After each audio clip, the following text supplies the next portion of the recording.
वो हैं, राजस्थान में 1800 जो 57 की क्रांति हुई थी उसका प्रारंभ 28 मई को नसीराबाद छावनी के किन सैनिकों द्वारा हुआ था।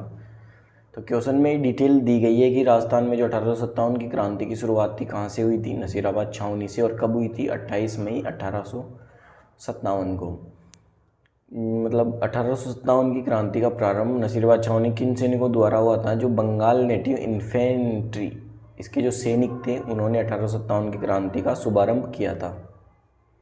दूसरा क्वेश्चन है, राजस्थान में जननी सुरक्षा योजना किस वर्ष प्रारंभ की गई थी। जो राजस्थान में जननी सुरक्षा योजना है वो सितंबर 2005 के अंदर प्रारंभ की गई थी। जननी सुरक्षा योजना का मुख्य जो उद्देश्य था वो जो शिशु मृत्यु दर है उसके अंदर कमी लाना, और जो मतलब बच्चों को जन्म देते समय जो माता होती है उनकी मृत्यु हो जाती है तो उनकी जो संख्या है उसमें भी कमी लाना, ये जननी सुरक्षा योजना का मुख्य उद्देश्य है। सितंबर 2005 में ये योजना शुरू हुई थी।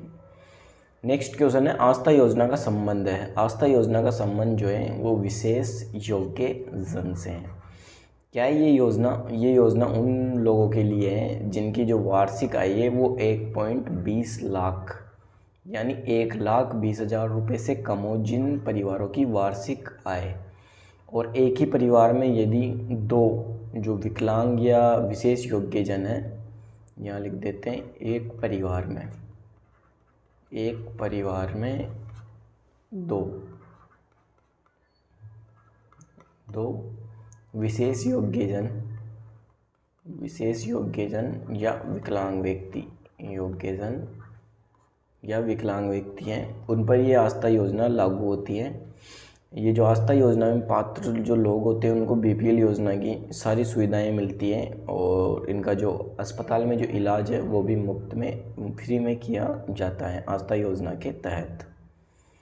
नेक्स्ट क्वेश्चन है, नवनेरा बांध किस तहसील में स्थित है। तो नवनेरा बांध के बारे में बता दें कि ये जो है वो कोटा ज़िले के अंदर दिगोद जो तहसील है, दिगोद तहसील कोटा ज़िले के अंदर स्थित है नवनेरा बांध। इसका अभी वर्तमान में निर्माण कार्य चल रहा है। कौन सी नदी में है ये बांध बना हुआ, काली सिंध नदी में। काली सिंध नदी के अंदर नवनेरा बांध स्थित है कोटा ज़िले में। नेक्स्ट क्वेश्चन अब हमारा, भीमसागर स्थित है। जो भीमसागर जो बांध है वो कहाँ पर स्थित है। जो भीमसागर बांध है वो झालावाड़ के अंदर स्थित है। झालावाड़ में और कौन कौन से बांध है, जो गागरीन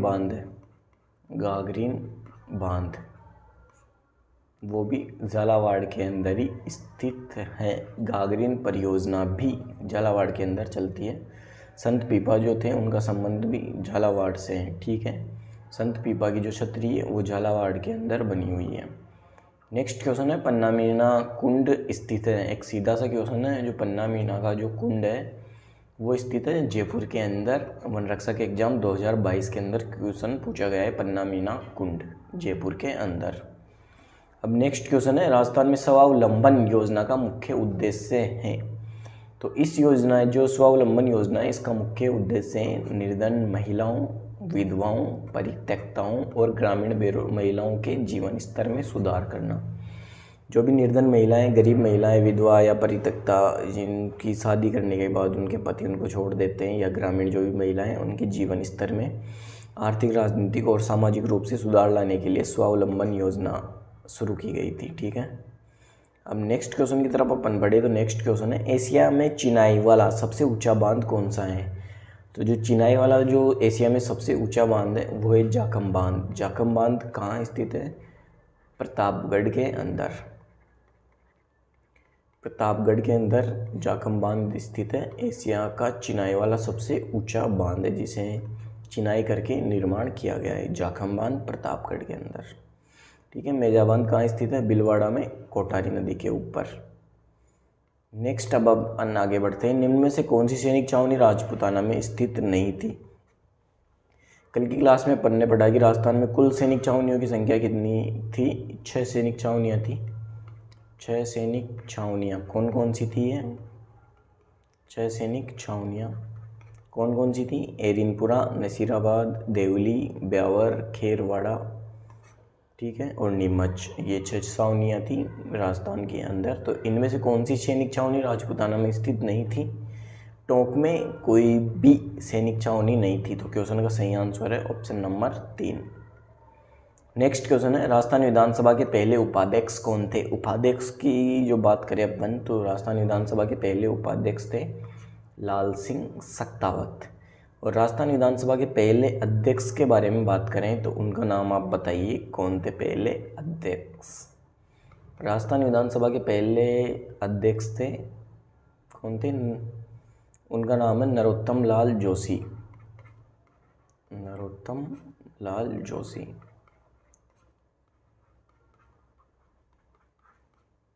ये राजस्थान विधानसभा के पहले अध्यक्ष थे।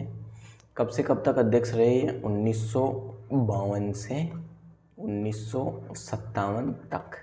अब इनके बारे में एक आपसे क्वेश्चन पूछते हैं कि नरोत्तम लाल जोशी पहली बार जब विधानसभा अध्यक्ष रहे थे तो ये कौन सी विधानसभा सीट से जीतकर आए थे? इनकी विधानसभा सीट आप बताइए कि ये कौन सी विधानसभा सीट से थे। विधानसभा सीट कौन सी थी नरोत्तम लाल जोशी की विधानसभा सीट? इस क्वेश्चन का आंसर आप कमेंट बॉक्स में देंगे। देखिए देखते हैं कौन इस क्वेश्चन का करेक्ट आंसर देता है। कल की क्लास में उनका नाम बताया जाएगा कि कौन इस क्वेश्चन का करेक्ट आंसर दे रहा है। ठीक है, आज इस क्वेश्चन का जवाब नहीं देंगे, कल देखते हैं। अब नेक्स्ट अपन बढ़ते हैं, स्वयं सिद्ध योजना किसके लिए है?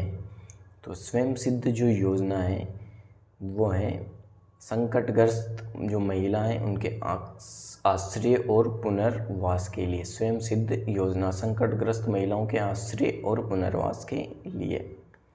नेक्स्ट क्वेश्चन है, अनुसूचित जाति की कितनी महिलाएं 14वीं राजस्थान विधानसभा के सदस्य हैं? एससी की अपन बात करें और 14वीं विधानसभा की बात करें, 14वीं और 15वीं की। यहाँ अपन एसटी की बात कर लेते हैं।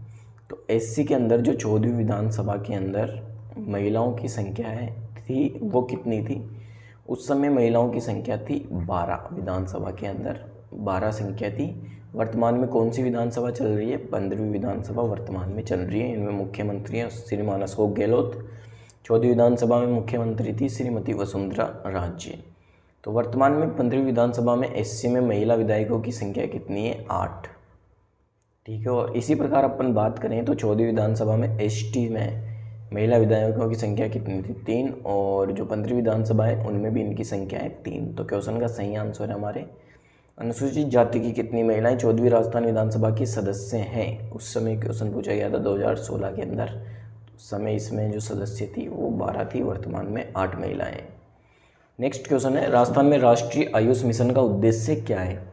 जो राजस्थान के अंदर राष्ट्रीय आयुष जो मिशन चल रहा है उसका उद्देश्य क्या है? पश्चिम जिलों में चिकित्सा सुविधाओं को बढ़ाना? नहीं। गरीबी रेखा से नीचे के परिवार को चिकित्सा बीमा की सुविधा उपलब्ध कराना? ये भी नहीं। राज्य में आयुर्वेद, होमियो, यूनानी, योगा तथा प्राकृतिक चिकित्सा पद्धतियों का विकास करना? ये एकदम करेक्ट आंसर है आयुष मिशन का। ठीक है, अब नेक्स्ट क्वेश्चन की अपन बढ़ते हैं। 1835 में अंग्रेजों ने जोधपुर लीजियन का गठन किया, जिसका केंद्र कहाँ रखा? जो जोधपुर लीजियन है उसका गठन कब हुआ था? सन 1835 के अंदर। इंपॉर्टेंट क्वेश्चन है। और इसका केंद्र कहाँ रखा था? एरिनपुरा। एरिनपुरा जो सैनिक छावनी थी उनमें जोधपुर लीजियन का जो मुख्य केंद्र था वो रखा गया था। इनमें अपन बात करें तो खेरवाड़ा और जो ब्यावर छावनी है, कल की क्लास में बताया था मैंने, खेरवाड़ा और ब्यावर छावनी है उनमें किसी प्रकार का कोई भी सैनिक विद्रोह नहीं हुआ था। नेक्स्ट क्वेश्चन है, विधानसभा में अभिभाषण का एवं संदेश भेजने का राज्यपाल का संविधानतः है। जो विधानसभा में राज्यपाल अभिभाषण संदेश देता है वो किस प्रकार से देता है? क्या ये उसका अधिकार है, उसकी शक्ति है, कर्तव्य है या कृत्य है? जो 2019 के अंदर एग्जाम हुआ था संरक्षण अधिकारी का, उसमें पूछा गया था। तो विधानसभा में अभिभाषण का जो एवं संदेश भेजने का राज्यपाल का संविधान में राज्यपाल को अधिकार दिया गया है कि वह विधानसभा में अभिभाषण व संदेश दे सकता है। तो क्वेश्चन का सही आंसर है ऑप्शन नंबर 1। नेक्स्ट क्वेश्चन, निम्नांकित में से कौन राज्य विधानसभा के साधारण निर्वाचन की अधिसूचना जारी करता है? राज्य विधानसभा के साधारण निर्वाचन की जो अधिसूचनाएं जारी करने का कार्य किसका है? राज्यपाल का। एकदम आसान क्वेश्चन है। ठीक है। राज्यपाल का जो है वो राज्य विधानसभा के साधारण निर्वाचन की अधिसूचना जारी करता है। अनुच्छेद 165 के तहत जो राज्यपाल है वो महाधिवक्ता की नियुक्ति करता है, महाधिवक्ता की नियुक्ति करता है। अनुच्छेद 213 में जो राज्यपाल के अध्यादेश की शक्ति है वो है अनुच्छेद 213 के अंदर। ठीक है। अनुच्छेद 164 के तहत राज्यपाल मुख्यमंत्री और मंत्रिपरिषद के सदस्यों की नियुक्ति जो है वो करता है। नेक्स्ट क्वेश्चन है, बांध व झीलों को सम्मिलित कीजिए। गागरीन बांध है वो कहाँ स्थित है? अभी मैंने आपको बताया गागरीन जो परियोजना है वो भी है। तो गागरीन बांध है झालावाड़ के अंदर स्थित। गरदड़ा जो बांध है वो है बूंदी के अंदर। मोरा सागर जो बांध है वो है सवाई माधोपुर जो जिला है उसके अंदर। और ओराटेक जो बांध है वो है सिरोही के अंदर। ठीक है। तो क्वेश्चन का सही आंसर है ऑप्शन मतलब ए के अंदर 4, ए में 4, ऑप्शन नंबर जो 4 है वो इसका करेक्ट आंसर है। गागरीन बांध झालावाड़, गरदड़ा, बूंदी, मोरा सागर, सवाई माधोपुर और ओराटेक ये सिरोही के अंदर। ठीक है। नेक्स्ट अब अपन देखते हैं, अपन वाद्य यंत्रों के बारे में बात करने वाले हैं। पिछली क्लास में अपन ने कौन कौन से वाद्य यंत्रों के बारे में बात की थी। मैंने आपको बताया था कि जो सुशीर वाद्य यंत्र होते हैं उन्हें फूंक की सहायता से बजाया जाता है। तत्वाद्य यंत्र जिन्हें तार की सहायता से बजाया जाता है। आज अपन तत्वाद्य यंत्रों की ही बात कर रहे हैं। तत्वाद्य यंत्र की आज अपन बात कर रहे हैं। सुशीर, तत्, घन और जो अवनद्ध वाद्य यंत्र है, घन वाद्य यंत्र में जो किसी धातु के वाद्य यंत्र बने होते हैं और जो अवनद्ध वाद्य यंत्र हैं उनके अंदर उसके ऊपर किसी का मतलब चमड़े का खोल चढ़ाया जाता है और वाद्य यंत्र बनाया जाता है। तो तत्वाद्य यंत्र के अंदर आज जो शॉर्ट ट्रिक है वो है, शॉर्ट ट्रिक मतलब अपन एक बार पेन चेंज कर लेते हैं। जो तत्वाद्य यंत्र की शॉर्ट ट्रिक है वो है साई राज का गुर चौसू चीसू में भर दूं। ये हमारी तत्वाद्य यंत्र की शॉर्ट ट्रिक है। ठीक है। तो इसको अपन देखते हैं एक बार। साई राज का गुर चौसू चीसू में भर दूं। तो साई में सा से हुआ सारंगी, सारंगी एक तत्वाद्य यंत्र है। ई से हुआ इकतारा, सारंगी इकतारा, एक तारा। रा से हुआ रावण हत्ता, रावण हत्ता। जो बाबूजी के बोप हैं वो इस रावण हत्ता वाद्य यंत्र का प्रयोग करते हैं। ज से हुआ जंतर, जंतर। ठीक है। जंतर वाद्य यंत्र का जो देवनारायण जी के जो भोपे मतलब जो गुज्जर जाति के भोपे होते हैं वो जंतर वाद्य यंत्र देवनारायण जी की फड़ का वाचन करते समय इसका उपयोग करते हैं। का से क्या हुआ कमाईचा, कमाईचा, ये भी वाद्य यंत्र है। गु से हुआ गुजरी, गुजरी। सारंगी, इकतारा, रावणत्ता, जंतर, कमाईचा, गुजरी, रब्बा, एक होता है रबाज, एक होता है रबाब। तो इसको अपन रबाज मान लेते हैं। ठीक है। साई राज का गुर चौसू चीसू में भर दूं। चौ से हुआ चौतारा, चौतारा। सू से हुआ सुरनाई, सुरनाई। ठीक है। ची से हुआ चिकारा, चिकारा। और यहाँ पे भी सु है, इससे होता है सुरिंदा, सुरिंदा। आपको याद रखना है सुरिंदा भी तत्वाद्य यंत्र है। ठीक है। भर, भ से हुआ भपंग या भयंग, भपंग अपन यहाँ लिख देते हैं। और र से हुआ रबाज अपन पहले लिख चुके हैं, अब यहाँ हुआ रबाब। और दू से हुआ दुका को, दुका को।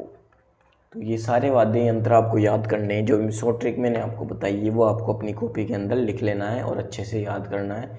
सुशीर वाद्य यंत्र की मैंने जो भी ट्रिक कल बताई थी आपको वो भी आपको अच्छे से याद करनी है। ठीक है। तो जो आज की वाद्य यंत्र है तत्वाद्य यंत्र की शॉर्ट ट्रिक, कल अपन घन वाद्य यंत्र है उनके बारे में पढ़ेंगे, फिर परसों अवनद्ध जो वाद्य यंत्र है उनके बारे में डिटेल से अध्ययन करने वाले हैं। तो आज की शॉर्ट ट्रिक के आधार पर अपन क्वेश्चन की तरफ बढ़ते हैं। क्वेश्चन है हमारा, तार से निर्मित वाद्य यंत्र कौन सा है? इनमें जो तार से निर्मित वाद्य यंत्र है वो कौन सा है? रावणहत्ता, अलगोजा, मोरचंग और चंग। अभी मैंने आपको बताया है कि तार से निर्मित जो वाद्य यंत्र है वो है रावणहत्ता। रावणहत्ता वाद्य यंत्र का प्रयोग कौन करते हैं? पाबूजी के भोपे जो होते हैं पाबूजी के। पाबूजी को लक्ष्मण का अवतार कहा जाता है। ठीक है। पाबू जी के बारे में पहले भी अपन बहुत विस्तार से अध्ययन कर चुके हैं, तो पाबू जी के बारे में आपको सारी चीज़ें पता होगी। प्लेग रक्षक देवता, ऊँटों के देवता भी इन्हें कहा जाता है पाबू जी को। तो तार से निर्मित वाद्य यंत्र है रावणत्ता, अलगोजा, मोरचंग, चंग, ये जो भी वाद्य यंत्र है सुशीर वाद्य यंत्र हैं। नेक्स्ट क्वेश्चन है, निम्न में से कौन तार वाला वाद्य यंत्र नहीं है? तार वाला वाद्य यंत्र कौन सा नहीं है? सुरमंडल, रावणहत्ता, तासा या कमाईचा। ठीक है, तो जो तार से निर्मित वाद्य यंत्र नहीं है वो है तासा। ऑप्शन नंबर 3 इसका करेक्ट आंसर है। जो तासा वाद्य यंत्र है वो कौन सा वाद्य यंत्र है? ढोल, नगाड़े, जो तासा होता है ये अवनद वाद्य यंत्र है। अवनद वाद्य यंत्र, अवनद वाद्य यंत्र। इसके अलावा कमाईचा, रावणहत्ता, सुरमंडल, ये सारे कौन से वाद्य यंत्र है? तार वाले यानी तत्वाद्य यंत्र हैं। नेक्स्ट क्वेश्चन है, रबाब, चिकारा और चौतारा। अभी आपको बताया मैंने किस प्रकार के वाद्य यंत्र है? तत्वाद्य यंत्र। तत्वाद्य यंत्र अपन आज की क्लास में देख रहे हैं। सुशीर वाद्य यंत्र अपन पढ़ चुके हैं। घन और अवनद जो वाद्य यंत्र है अपनी नेक्स्ट क्लास में अपन देखने वाले। तो रबाब, चिकारा और चौतारा तत्वाद्य यंत्र हैं। नेक्स्ट क्वेश्चन, निम्नलिखित में से किस लोक वाद्य यंत्र में बांस का लंबा तना होता है जिसमें बकरी के चमड़े की परत से ढका आधा नारियल का खोल जुड़ा हुआ होता है? कौन सा ये वाद्य यंत्र है? यही वही रावणहत्ता वाद्य यंत्र है। जो पाबू जी के जो भोपे होते हैं वो इसे यूज़ में लेते हैं। पाबू जी के भोपे, पाबू जी की फड़ का जब वाचन करते हैं तो उस समय ये रावणहत्ता वाद्य यंत्र का उपयोग लिया जाता है। अलगोजा जो वाद्य यंत्र है वह राजस्थान का राज्य वाद्य यंत्र है। राज्य वाद्य यंत्र, राज्य वाद्य यंत्र।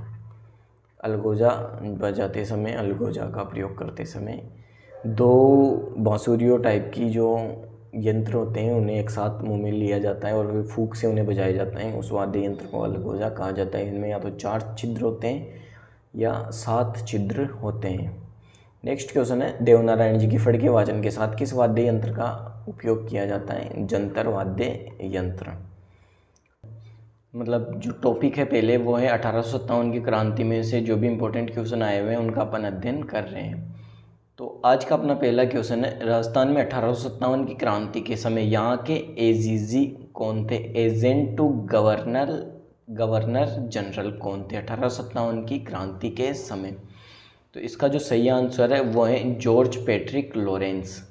अब 1857 की क्रांति के बारे में आपको थोड़ी डिटेल बता दें तो राजस्थान के अंदर जो राजपूताना रेजिडेंसी है, राजपूताना रेजिडेंसी, इसका मुख्यालय कहाँ था? राजपूताना रेजिडेंसी इसका मुख्यालय था अजमेर के अंदर। ठीक है, अजमेर में। और इसके जो राजपूताना रेजिडेंसी है इसकी स्थापना कब हुई थी? इसकी स्थापना हुई थी 1832 के अंदर। जो इस राजपूताना रेजिडेंसी का जो मुख्य अधिकारी होता था वो होता था एजेंट टू गवर्नर जनरल। ठीक है, राजपूताना रेजिडेंसी की स्थापना अजमेर में हुई 1832 में। और इसके जो पहले एजेंट टू गवर्नर जनरल थे वो कौन थे? डेविड ऑक्टरलोनी इसके पहले एजेंट टू गवर्नर जनरल थे, डेविड ऑक्टरलोनी। ठीक है, डेविड ऑक्टरलोनी इसके पहले एजेंट टू गवर्नर जनरल थे। ठीक है, 1832 में राजपूताना रेजिडेंसी की स्थापना हुई। इसके मुख्य अधिकारी जो होते थे वो एजीजी होते थे। तो इसके जो पहले राजस्थान के अंदर 1857 की क्रांति के समय थे जॉर्ज पैट्रिक लॉरेंस, और जो पहले थे वो थे डेविड ऑक्टरलोनी। ठीक है, 1845 के अंदर इसका मुख्यालय, 1845 में राजपूताना रेजिडेंसी का मुख्यालय अजमेर से कहाँ शिफ्ट किया गया? आबू के अंदर, माउंट आबू के अंदर, सिरोही में। ठीक है, गर्मियों के दिनों में, क्योंकि अजमेर के अंदर गर्मी अधिक होती है और माउंट आबू के अंदर थोड़ा माहौल ठंडा रहता है, इस कारण से जो ये राजपूताना रेजिडेंसी है इसका मुख्यालय 1845 में माउंट आबू शिफ्ट कर दिया गया। तो जो इस क्वेश्चन का सही आंसर है वो है जॉर्ज पैट्रिक लॉरेंस। अब बढ़ते हैं नेक्स्ट क्वेश्चन की ओर। तो नेक्स्ट क्वेश्चन है, राजस्थान में 1857 की क्रांति का केंद्र नहीं था। तो इससे पहले आपको बता दें कि जो राजस्थान में 1857 की क्रांति है उस समय 6 सैनिक छावनियाँ थी। 6 सैनिक छावनियाँ 1857 की क्रांति में 6 सैनिक छावनियाँ थी। कौन कौन सी ये छावनियाँ थी एक बार देख लेते हैं। तो पहली जो छावनी के बारे में अपन बात करें तो वो थी नसीराबाद छावनी, नसीराबाद छावनी। दूसरी छावनी के बारे में अपन बात करें तो देवली छावनी, देवली छावनी। यहाँ पर जो सैनिक लोग थे वो रहते थे। नसीराबाद, देवली, नीमच, नीमच छावनी, एरिनपुरा छावनी, एरिनपुरा छावनी। ठीक है, 6 छावनियों की अपन बात कर रहे हैं तो एरिनपुरा छावनी। इनके अलावा कौन सी छावनी थी? खेरवाड़ा छावनी, खेरवाड़ा छावनी और ब्यावर छावनी, ब्यावर छावनी। ठीक है, तो इनमें से जो नसीराबाद, देवली, नीमच और एरिनपुरा है उनमें 1857 की क्रांति हुई थी, जबकि खेरवाड़ा और ब्यावर जो छावनी है उनमें जो 1857 की क्रांति है उस समय कोई भी विद्रोह नहीं हुआ था। ये दोनों छावनियाँ खेरवाड़ा और ब्यावर उस समय एकदम शांत थी। तो अब क्वेश्चन देखिए, राजस्थान में 1857 की क्रांति का केंद्र नहीं था। तो ये केंद्र है अजमेर के अंदर, जो नसीराबाद है वो था, अजमेर में क्रांति हुई थी। नीमच के अंदर सैनिक छावनी थी, क्रांति हुई थी। आहुआ पाली के अंदर 1857 की क्रांति हुई थी, खुशाल सिंह चंपावत ने आहुआ के अंदर जो सैनिक विद्रोह है उसका जो है नेतृत्व किया था खुशाल सिंह चंपावत में। सुगाली माता का जो मंदिर है 1857 की क्रांति की जो देवी कहा जाता है, जिस देवी को सुगाली माता, उनका मुख्य मंदिर आहुआ पाली में ही बना हुआ है। तो 1857 की क्रांति का केंद्र इनमें से कौन सा नहीं था? तो जयपुर था, वो 1857 की क्रांति का केंद्र नहीं था। नेक्स्ट अब अपन देखते हैं, सन 1857 ईस्वी के विद्रोह के समय राजस्थान में सैनिक छावनियाँ थी। मैंने अभी आपको बताया कि राजस्थान में कुल कितनी सैनिक छावनियाँ थी? 6 सैनिक छावनियाँ थी। कौन कौन सी? नसीराबाद, एरिनपुरा, देवली, नीमच, ब्यावर और खेरवाड़ा। ये 6 सैनिक छावनियाँ थी 1857 की क्रांति के समय राजस्थान में। नेक्स्ट क्वेश्चन है, राजस्थान में 1857 की क्रांति का केंद्र नहीं था, जयपुर केंद्र नहीं था। क्वेश्चन रिपीट हुआ है। इसके बाद अपन नेक्स्ट देखते हैं, राजपूताना रेजिडेंसी की स्थापना कब और कहाँ हुई थी? तो राजपूताना रेजिडेंसी के बारे में मैंने अभी आपको बताया कि 1832 में इसकी स्थापना हुई थी। कहाँ हुई थी? अजमेर के अंदर। 1845 में इसका मुख्यालय आबू में शिफ्ट किया गया था। इसके पहले जो एजीजी थे, एजेंट टू गवर्नर जनरल, वो कौन थे? David Ochterlony. और 1857 की क्रांति के समय कौन थे? Patrick Lawrence. ठीक है, इस क्वेश्चन का सही आंसर है 1832 अजमेर। नेक्स्ट अपन बात करते हैं क्वेश्चन की, तो ये है कि अंग्रेज़ों के शासनकाल में राजस्थान में पॉलिटिकल रेजिडेंट्स का मुख्यालय था। तो अंग्रेज़ों के जो शासनकाल के समय पॉलिटिकल रेजिडेंट्स का मुख्यालय था वो था अजमेर। ठीक है, बहुत इंपॉर्टेंट क्वेश्चन है ये वाला, जो मतलब मुख्य केंद्र था राजस्थान के अंदर अंग्रेज़ों का पॉलिटिकल रेजिडेंस का, वो अजमेर के अंदर था, अजमेर में। ठीक है, इसके बाद नेक्स्ट अपन देखते हैं वाद्य यंत्रों के बारे में। अपन बात करते हैं कि कौन से वाद्य यंत्र से क्या क्वेश्चन पूछा गया है। तो वाद्य यंत्रों के बारे में आपको पहले डिटेल बता दें कि जो राजस्थान के अंदर जो वाद्य यंत्र चलते हैं वो कितने प्रकार के हैं। वो 4 प्रकार के वाद्य यंत्र हैं। पहले वाद्य यंत्रों के बारे में अपन बात करें तो ये हैं सुशीर वाद्य यंत्र। दूसरे वाद्य यंत्रों के बारे में बात करें तो यह है तत्व वाद्य यंत्र। तीसरे प्रकार के जो हैं वो हैं घन वाद्य यंत्र, घन वाद्य यंत्र। और चौथे प्रकार के वाद्य यंत्रों के बारे में बात करें, सुशीर, तत्, घन और अवनख। यह है अवनख वाद्य यंत्र। तो इनमें जो सुशीर वाद्य यंत्र है ये फूंक से बजाए जाने वाले या वाद्य यंत्र है, सुशीर वाद्य यंत्र। अलगोजा जो भी वाद्य यंत्र है, सुरनाई, ये सारे सुशीर वाद्य यंत्र के अंदर आते हैं। तत्व वाद्य यंत्र जिन्हें तार की सहायता से बजाया जाता है, जो वीणा, रावण हत्था जो भी वाद्य यंत्र है उन्हें तार की सहायता से बजाया जाता है। घन वाद्य यंत्र वे वाद्य यंत्र हैं घन के अंदर जो मतलब धातु से बने होते हैं। घन वाद्य यंत्र धातु से बने होते हैं। धातु से कौन कौन से वाद्य यंत्र बने होते हैं? जैसे मंजीरा है, रमजोल जो है वो धातु से बने होते हैं। जो अवनख वाद्य यंत्र है ये कौन से वाद्य यंत्र हैं? ये वे वाद्य यंत्र हैं जो चमड़े से मढ़े हुए होते हैं, मतलब जिन पर चमड़ा लगा हुआ होता है, चमड़ा लगा हुआ होता है, वो अवनख वाद्य यंत्र है, चमड़ा लगा हुआ वाद्य यंत्र। तत् वाद्य यंत्र वो है जिनमें तार लगा हुआ होता है, और सुशीर वाद्य यंत्र है जिन्हें फूंक की सहायता से बजाया जाता है। तो आज जो अपन बात करने वाले हैं सुशीर वाद्य यंत्रों की है कि कौन कौन से वाद्य यंत्र सुशीर वाद्य यंत्र होते हैं। उनके बाद जो नेक्स्ट क्लास में अपन तत् वाद्य यंत्र, फिर घन वाद्य यंत्र, फिर अवनद्य जो वाद्य यंत्र हैं उनके बारे में अपन बात करने वाले हैं। तो बात करें कि सुशीर वाद्य यंत्र राजस्थान के अंदर कौन कौन से होते हैं। तो पहला जो सुशीर वाद्य यंत्र है जिसके बारे में अपन बात कर रहे हैं, एक शॉर्ट ट्रिक है, उससे अपन इसको याद कर रहे हैं। तो शॉर्ट ट्रिक है सुशीर वाद्य यंत्र की, वो है बीना सा असी मोर तुसी सुमन बाकी सबू हटोना। बाकी सबू हटो ना, ये एक शॉर्ट ट्रिक है जो राजस्थान की सुशीर वाद्य यंत्र है उनको याद करने की। तो एक बार अपन देख लेते हैं कि क्या है। तो बीना से अपन याद करते हैं बीन। जो बीन होती है जो फूंक से बजाई जाती है मुंह से, वो बीना से बना बीन। साह से बना सहनाई, सहनाई। बीना सा असी ऐसे बना अलगोजा।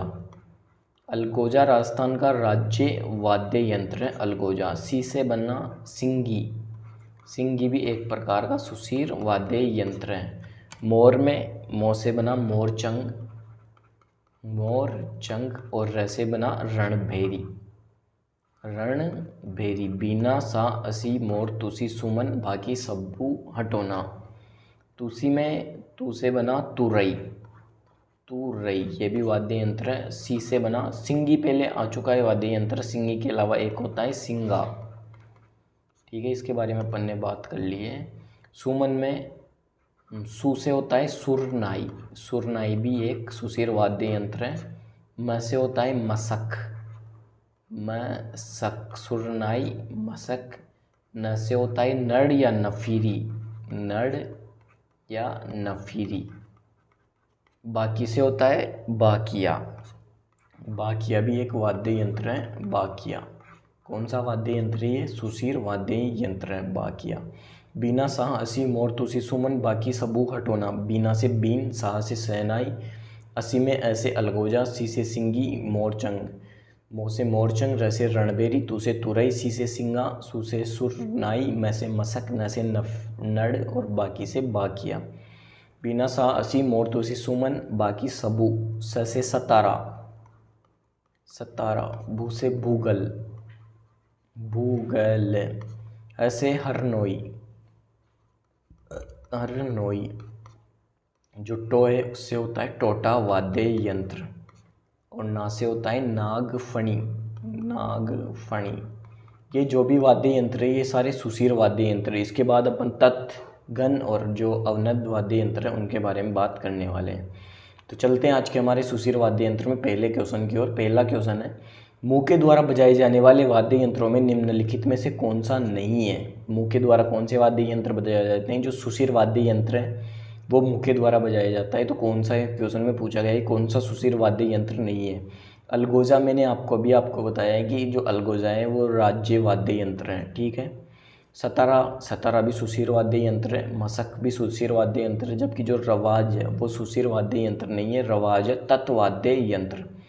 तत्वाद्य यंत्र की जो याद करने की ट्रिक है वो अपन नेक्स्ट क्लास में पढ़ने वाले हैं। तो फिलहाल ऑप्शन के हिसाब से आप देख सकते हैं अलगोजा, सतारा, मसक, रवाज, ये जो है सुशीर वाद्य यंत्र नहीं है। नेक्स्ट क्वेश्चन है, अब कौन सा सुशीर वाद्य यंत्र नहीं है जो JEE एग्जाम है 2016 का उसमें पूछा गया है? अलगोजा ये सुशीर वाद्य यंत्र है, ठीक है। सतारा ये भी सुशीर वाद्य यंत्र है। मोरचंग ये भी सुशीर वाद्य यंत्र है। एक बार आप जो ट्रिक बताइए उसमें देख लीजिए क्या वह है। सतारा, तो सतारा ये रहा सतारा, ठीक है। सतारा के अलावा क्या आया था उसमें? सतारा, मोरचंग और अलगोजा। मोरचंग, मोरचंग ये रहा मोरचंग, अलगोजा ये रहा। तो इसके अलावा क्या बचा? जो सुरमंडल है ये सुशीर वाद्य यंत्र नहीं है। तो क्वेश्चन का जो सही आंसर है ऑप्शन नंबर 4, अलगोजा, सतारा, मोरचंग ये सारे सुशीर वाद्य यंत्र हैं। नेक्स्ट अब अपन पढ़ते हैं, बाकियाँ, सिंगी और टोटा लोकवाद्य किस परंपरा से संबंध है? तो इनका संबंध सुशीर वाद्य यंत्रों से। एकदम आसान से सवाल है आज की क्लास में। जो आपको डिटेल बताई गई है उससे ही सॉल्व हो रहे होंगे, लेकिन आगे जो आने वाली क्लासें हैं उनके लिए आपको इस क्लास को अच्छे से पढ़ना और याद करना बहुत ज़रूरी है, क्योंकि आगे क्वेश्चन मिक्स में आने वाले हैं। जैसे 1857 की क्रांति बताई मैंने आपको, तो जो ब्रिटिश शासनकाल है उसके बारे में भी क्वेश्चन आने वाले हैं। वाद्य यंत्रों में जब चारों प्रकार के वाद्य यंत्र एक साथ आएंगे तो आप कन्फ्यूज हो जाएंगे, इसलिए इस ट्रिक को आप अच्छे से याद कर लीजिए। इसके बाद नेक्स्ट क्वेश्चन है, निम्नलिखित में से कौन सा सुशीर वाद्य यंत्र नहीं है। जो सुरनाई है वो सुशीर वाद्य यंत्र है, अलगोजा भी सुशीर वाद्य यंत्र है, नागफणी भी सुशीर वाद्य यंत्र है, जो कमाईचा है वो सुशीर वाद्य यंत्र नहीं है। ये कौन सा वाद्य यंत्र? तत्वाद्य यंत्र। टेंशन लेने की बिल्कुल भी ज़रूरत नहीं है, आपको सारे वाद्य यंत्र डिटेल से बताए जाएंगे। अगर एक ही क्लास में इसमें मैं सारे वाद्य यंत्र मिक्स कर देता तो शायद आपको समझ नहीं आते, इसलिए पहली क्लास में अपन आसान लेवल से शुरू कर रहे हैं। सुशीर वाद्य यंत्र आपको बहुत आराम से समझा रहा हूँ। इसके बाद तत्वाद्य यंत्र, फिर जो घन वाद्य यंत्र, फिर उसके बाद अवनत जो वाद्य यंत्र, उनके बारे में डिटेल से आपको बताऊँगा, क्यों कोई भी क्वेश्चन छोड़ने वाला नहीं हूँ। ठीक है, तो आप बस ये है कि रेगुलर इन क्लासों से जुड़े रहे। तो इस क्वेश्चन का जो सही आंसर है, निम्नलिखित से कौन सा सुशीर वाद्य यंत्र नहीं है, तो ऑप्शन नंबर 4 कमाईचा, ये सुशीर वाद्य यंत्र नहीं है। तो इस क्वेश्चन का करेक्ट आंसर हुआ ऑप्शन नंबर 1। ठीक है, कमाईचा है तत्वाद्य यंत्र।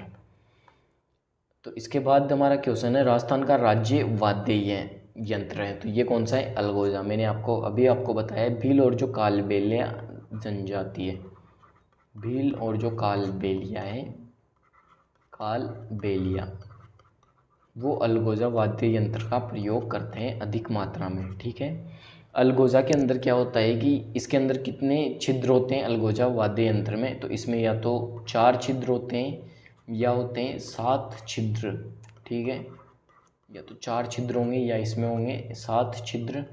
अलगोजा वाद्य यंत्र के साथ जो 2 बांसुरी जैसी आकृति की बजाने वाली होती है, मतलब बांसुरी आप उनको मान सकते हैं, वो होती है, दोनों को एक साथ मुंह में लेकर फूंक से उनको बजाया जाता है। 4 या 7 छिद्र इनमें होते हैं। भील और कालबेलिया जो लोग हैं, इस जाति के जनजाति के जो लोग हैं, वो अलगोजा वाद्य यंत्र का प्रयोग करते हैं, और राजस्थान का राज्य जो वाद्य यंत्र है वो है अलगोजा।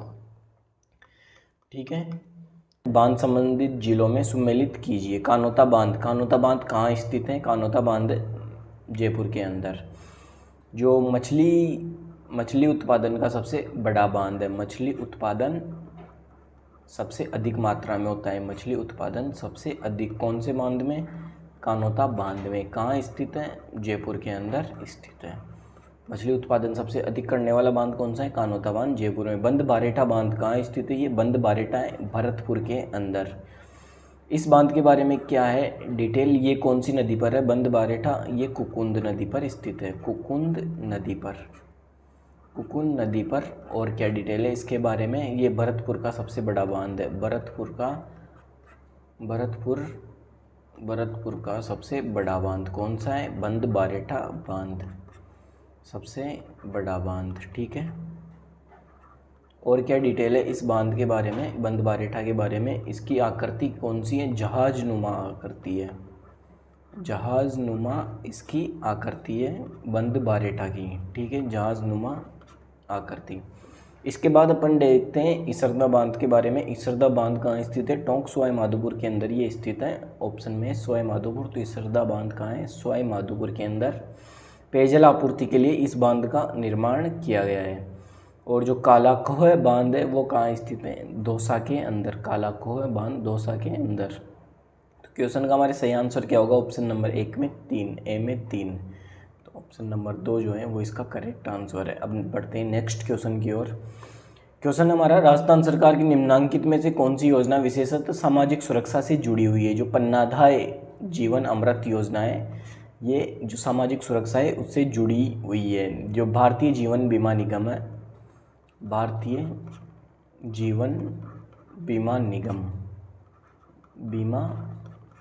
निगम, वो इस योजना में आर्थिक सहायता उपलब्ध करवाता है। जो भी बीपीएल श्रेणी के जो व्यक्ति हैं, बीपीएल श्रेणी के व्यक्ति, उन्हें बीपीएल श्रेणी के व्यक्तियों को, बीपीएल श्रेणी के जो व्यक्ति होते हैं उनमें जो परिवार का मुखिया होता है, उन्हें इस योजना के अंतर्गत जोड़ा जाता है। और इस योजना के अंदर जो भी विद्यार्थी होते हैं, बीपीएल श्रेणी के विद्यार्थी, उन्हें छात्रवृत्ति भी प्रदान की जाती है। छात्रवृत्ति प्रदान की जाती है। जो कक्षा 9 से 12वीं में स्टडी करते हैं उन्हें इस योजना के तहत छात्रवृत्ति प्रदान की जाती है। नेक्स्ट है अब मुख्यमंत्री राजश्री योजना के अंतर्गत कुल 6 चरणों में कितनी राशि प्रति बालिका देने का प्रावधान है। मुख्यमंत्री राजश्री योजना कब की है? यह सन 2016-17 के बजट में इस योजना की घोषणा हुई थी। जो मुख्यमंत्री जो राजश्री योजना है अंदर 6 चरणों में कुल कितनी राशि बालिका को देने का प्रावधान है? 50,000 रुपये। ये 6 चरणों में राशि दी जाएगी जो भी बालिका हैं उसके माता पिता को 50,000 रुपये की राशि 6 चरणों में दी जाएगी। कौन सी जो बालिका है वो इस योजना के अंतर्गत पात्र है?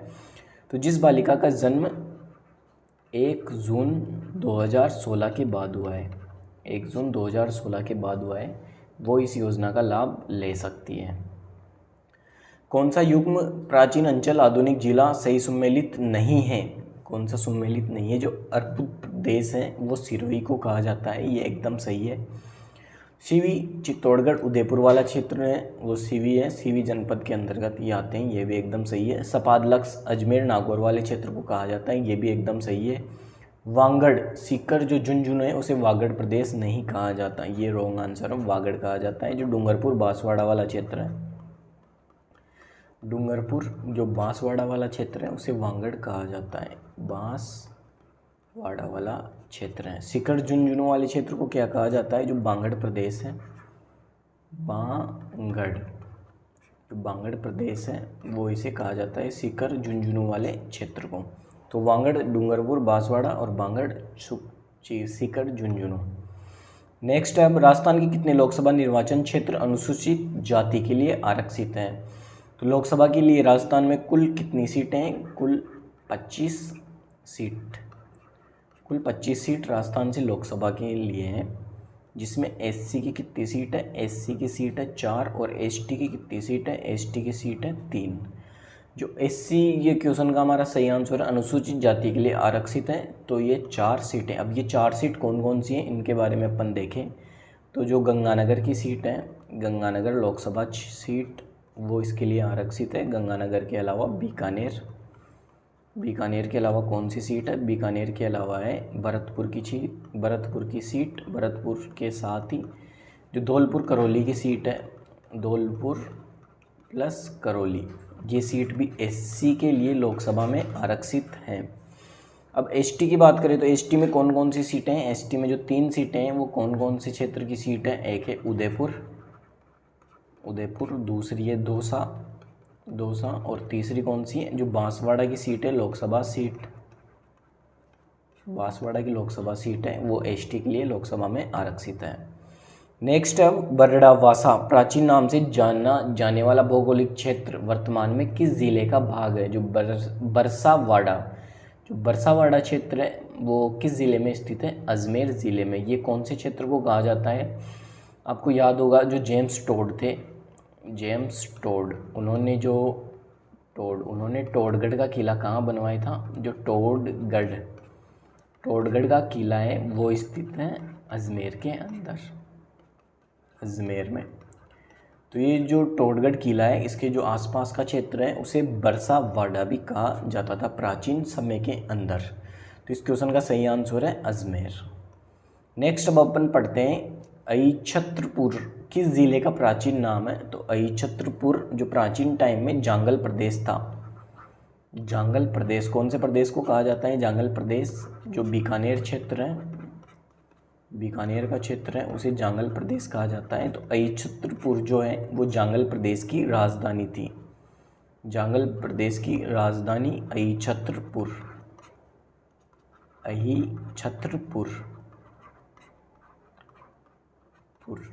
ये जांगल प्रदेश की राजधानी थी। और अहिछत्रपुर किस ज़िले का प्राचीन नाम है? तो वर्तमान जो नागौर है इसका प्राचीन नाम है अहिछत्रपुर। अब नेक्स्ट अपन पढ़ते हैं इंदिरा गांधी मातृत्व पोषण योजना के अंतर्गत सरकार द्वारा दूसरी बार गर्भधारित महिला को कितनी राशि प्रदान की जाती है? जो इंदिरा गांधी मातृत्व पोषण योजना है ये कब की है, कब लागू हुई राजस्थान में? ये राजस्थान में लागू हुई थी नवंबर 2020 के अंदर ये राजस्थान में लागू हुई थी। कितने ज़िलों में लागू हुई थी? सबसे पहले जो ये लागू हुई थी वो 5 ज़िलों के अंदर लागू हुई थी। कौन कौन सी ये ज़िले हैं जिसके अंदर ये इंदिरा गांधी मातृत्व पोषण योजना लागू हुई थी? 5 ज़िलों में जो पहला ज़िला है वो कौन सा है? पहला ज़िला इसमें बांसवाड़ा, इसके बाद डूंगरपुर, तीसरा ज़िला है प्रतापगढ़,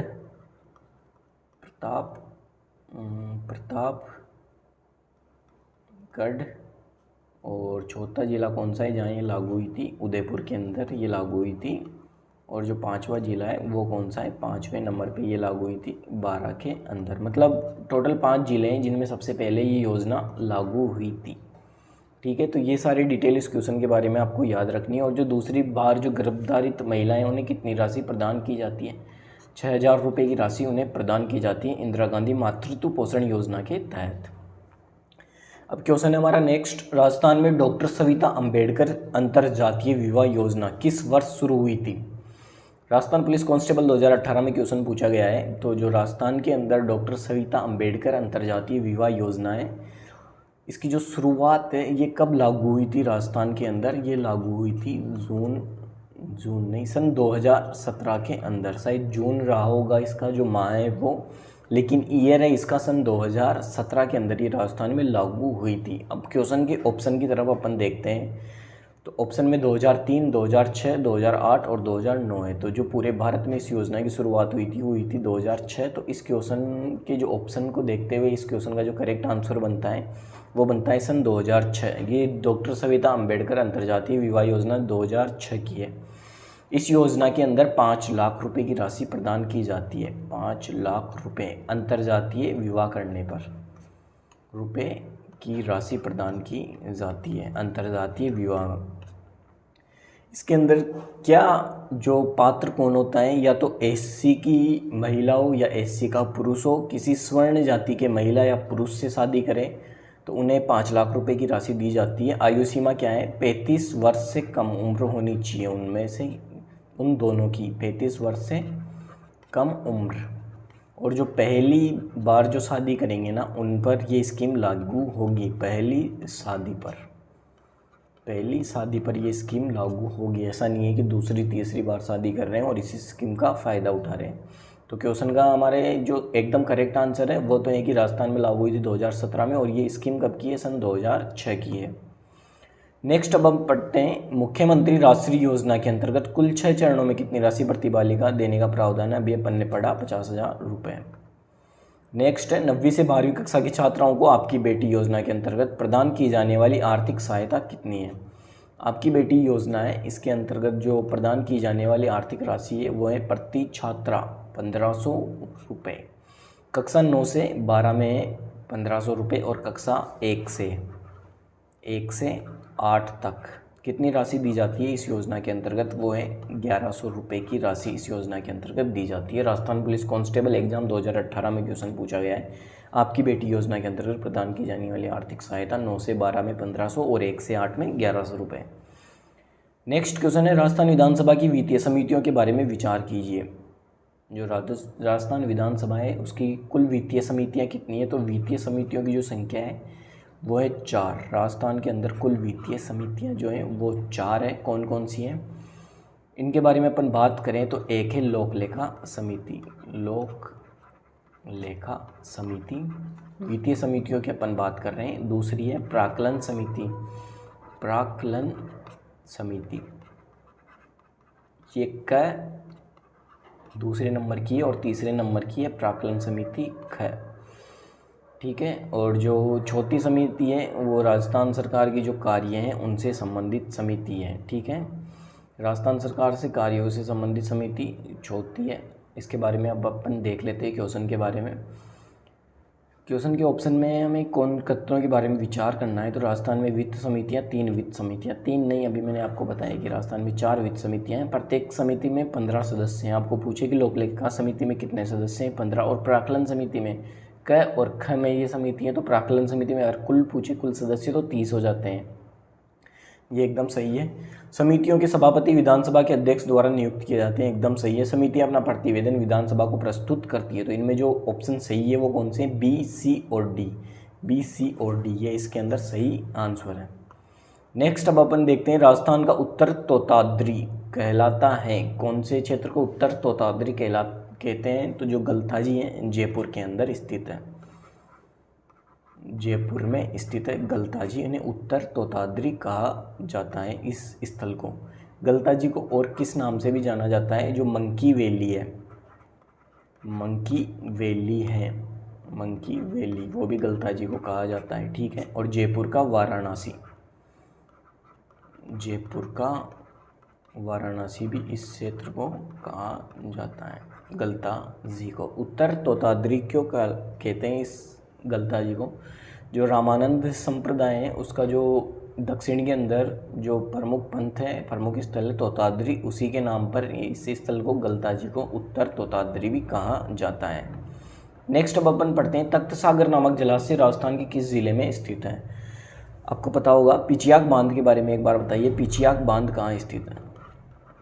पिचियाक बांध, पिचियाक बांध, फतेह सागर बांध, फतेह सागर बांध, ये कहाँ स्थित है? फतेह सागर बांध। इसके अलावा जो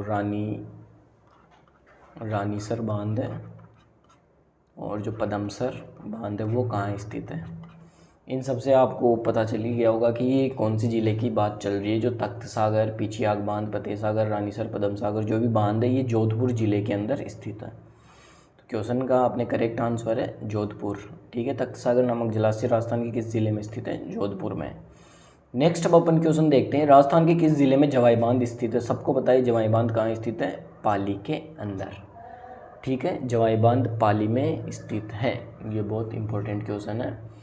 सेकंड ग्रेड जो थर्ड ग्रेड एग्ज़ाम 2004 है, पटवारी एग्ज़ाम 2011, वनपाल एग्ज़ाम 2022 है, उसके अंदर क्वेश्चन पूछा गया है। जवाई बांध जो पश्चिम राजस्थान है उसका सबसे बड़ा बांध है, पश्चिम राजस्थान का सबसे बड़ा बांध का सबसे बड़ा बांध कौन सा है? जवाई बांध, सबसे बड़ा बांध। आपको ये चीज़ याद रखनी है, जवाई बांध पश्चिम राजस्थान का सबसे बड़ा बांध है। नेक्स्ट क्वेश्चन है, गढ़सीसर सरोवर कहाँ स्थित है? गढ़सीसर जो सरोवर है वो कहाँ स्थित है? जैसलमेर के अंदर, जैसलमेर के अंदर ये सरोवर स्थित है। और जो कुरंजा पक्षी है, कुरंजा पक्षी उनकी शरण स्थली के रूप में भी इस क्षेत्र को जाना जाता है, कुरंजा पक्षियों की शरण स्थली, क्योंकि शरण स्थली जो गढ़सीसर सरोवर है उसे कहा जाता है, जैसलमेर में ये स्थित है। नेक्स्ट अब बांसवाड़ा स्थित बजाज सागर बांध किस नदी पर बना हुआ है? आपको पता है जो बजाज सागर बांध है वो माही नदी पर बना हुआ है। राजस्थान का जो सबसे लंबा बांध है, राजस्थान का सबसे लंबा बांध वो कौन सा है? वो है बजाज सागर बांध, बांसवाड़ा जिले में स्थित है, माही नदी पर बना हुआ है। माही नदी कहाँ से निकलती है? मध्य प्रदेश से निकलती है, राजस्थान में प्रवेश करती है और कर्क रेखा को जो 2 बार काटने वाली नदी है वो माही नदी है। कर्क रेखा को 2 बार काटने वाली नदी, कर्क रेखा को 2 बार काटने वाली नदी कौन सी है? माही नदी, ठीक है। इसे जो कांठल की गंगा है वो अंगड़ और कांठल की गंगा भी माही नदी को कहा जाता है। 56 का मैदान इसी के किनारे स्थित है। नेक्स्ट क्वेश्चन है, शरणवाही नगर किस नगर का ऐतिहासिक नाम है? जो शरणवाही नगर है वो जो सिरोही है उसका ऐतिहासिक नाम है। सिरोही का ऐतिहासिक नाम क्या है? शरणवाही नगर। सिरोही का और क्या नाम है? जो प्राचीन समय उसमें सिरोही को शिवपुरी नाम से भी जाना जाता था, शिवपुरी। लैब असिस्टेंट जो साइंस का एग्ज़ाम है 2022 में था, उसके अंदर पूछा गया है कि शरणवाही नगर किस नगर का ऐतिहासिक नाम है? तो इसका सही आंसर है सिरोही, और शिवपुरी नाम से भी इसे जाना जाता था। नेक्स्ट क्वेश्चन है, राजस्थान राज्य विधानसभा में वर्तमान में कितनी स्थायी समितियां? 4 वित्त समितियों के अतिरिक्त अस्तित्व में। मैंने अभी आपको बताया कि राजस्थान के अंदर 4 वित्त समितियां हैं। इनके अलावा राजस्थान में कितनी स्थायी समितियां हैं? तो इनके अलावा जो राजस्थान में स्थायी समितियां हैं उनकी संख्या है 17। 17 + 4 17 + 4 कुल कितनी समितियां हो जाती है? 21 समितियां। ठीक है, तो राजस्थान राज्य विधानसभा में कितनी स्थायी समितियां हैं? 17। और कितनी वित्त समितियां हैं? 4 वित्त समितियां। नेक्स्ट क्वेश्चन है, सबसे कम विधानसभा सीटों वाला जिला कौन सा है? ऐसा कौन सा जिला है जिसमें सबसे कम विधानसभा सीटें हैं? तो इसके अंदर सबसे कम विधानसभा सीटों में 2 जिलों का नाम आता है, एक तो प्रतापगढ़ और एक जैसलमेर। दोनों के अंदर मतलब पूरे प्रतापगढ़ जिले में 2 ही विधानसभा की सीटें और पूरे जैसलमेर जिले के अंदर 2 ही विधानसभा की सीटें हैं। विधानसभा सीटों से आपको बता दें कि जो पहली विधानसभा है राजस्थान की, उसके अंदर पहली विधानसभा में कुल कितनी सीटें थी? 160 सीटें थी। ठीक है, ये सारी डिटेल आपको विधानसभा के बारे में याद रखनी है कि पहली विधानसभा में कुल 160 सीटें थी। अब विधानसभा सीटों में सबसे अधिक कौन से ज़िले में विधानसभा सीटें? तो जयपुर जो ज़िला है, जयपुर के अंदर कुल विधानसभा की सीटें कितनी है? 19 सीटें हैं। जयपुर एक अकेले ज़िले के अंदर विधानसभा की 19 सीटें हैं।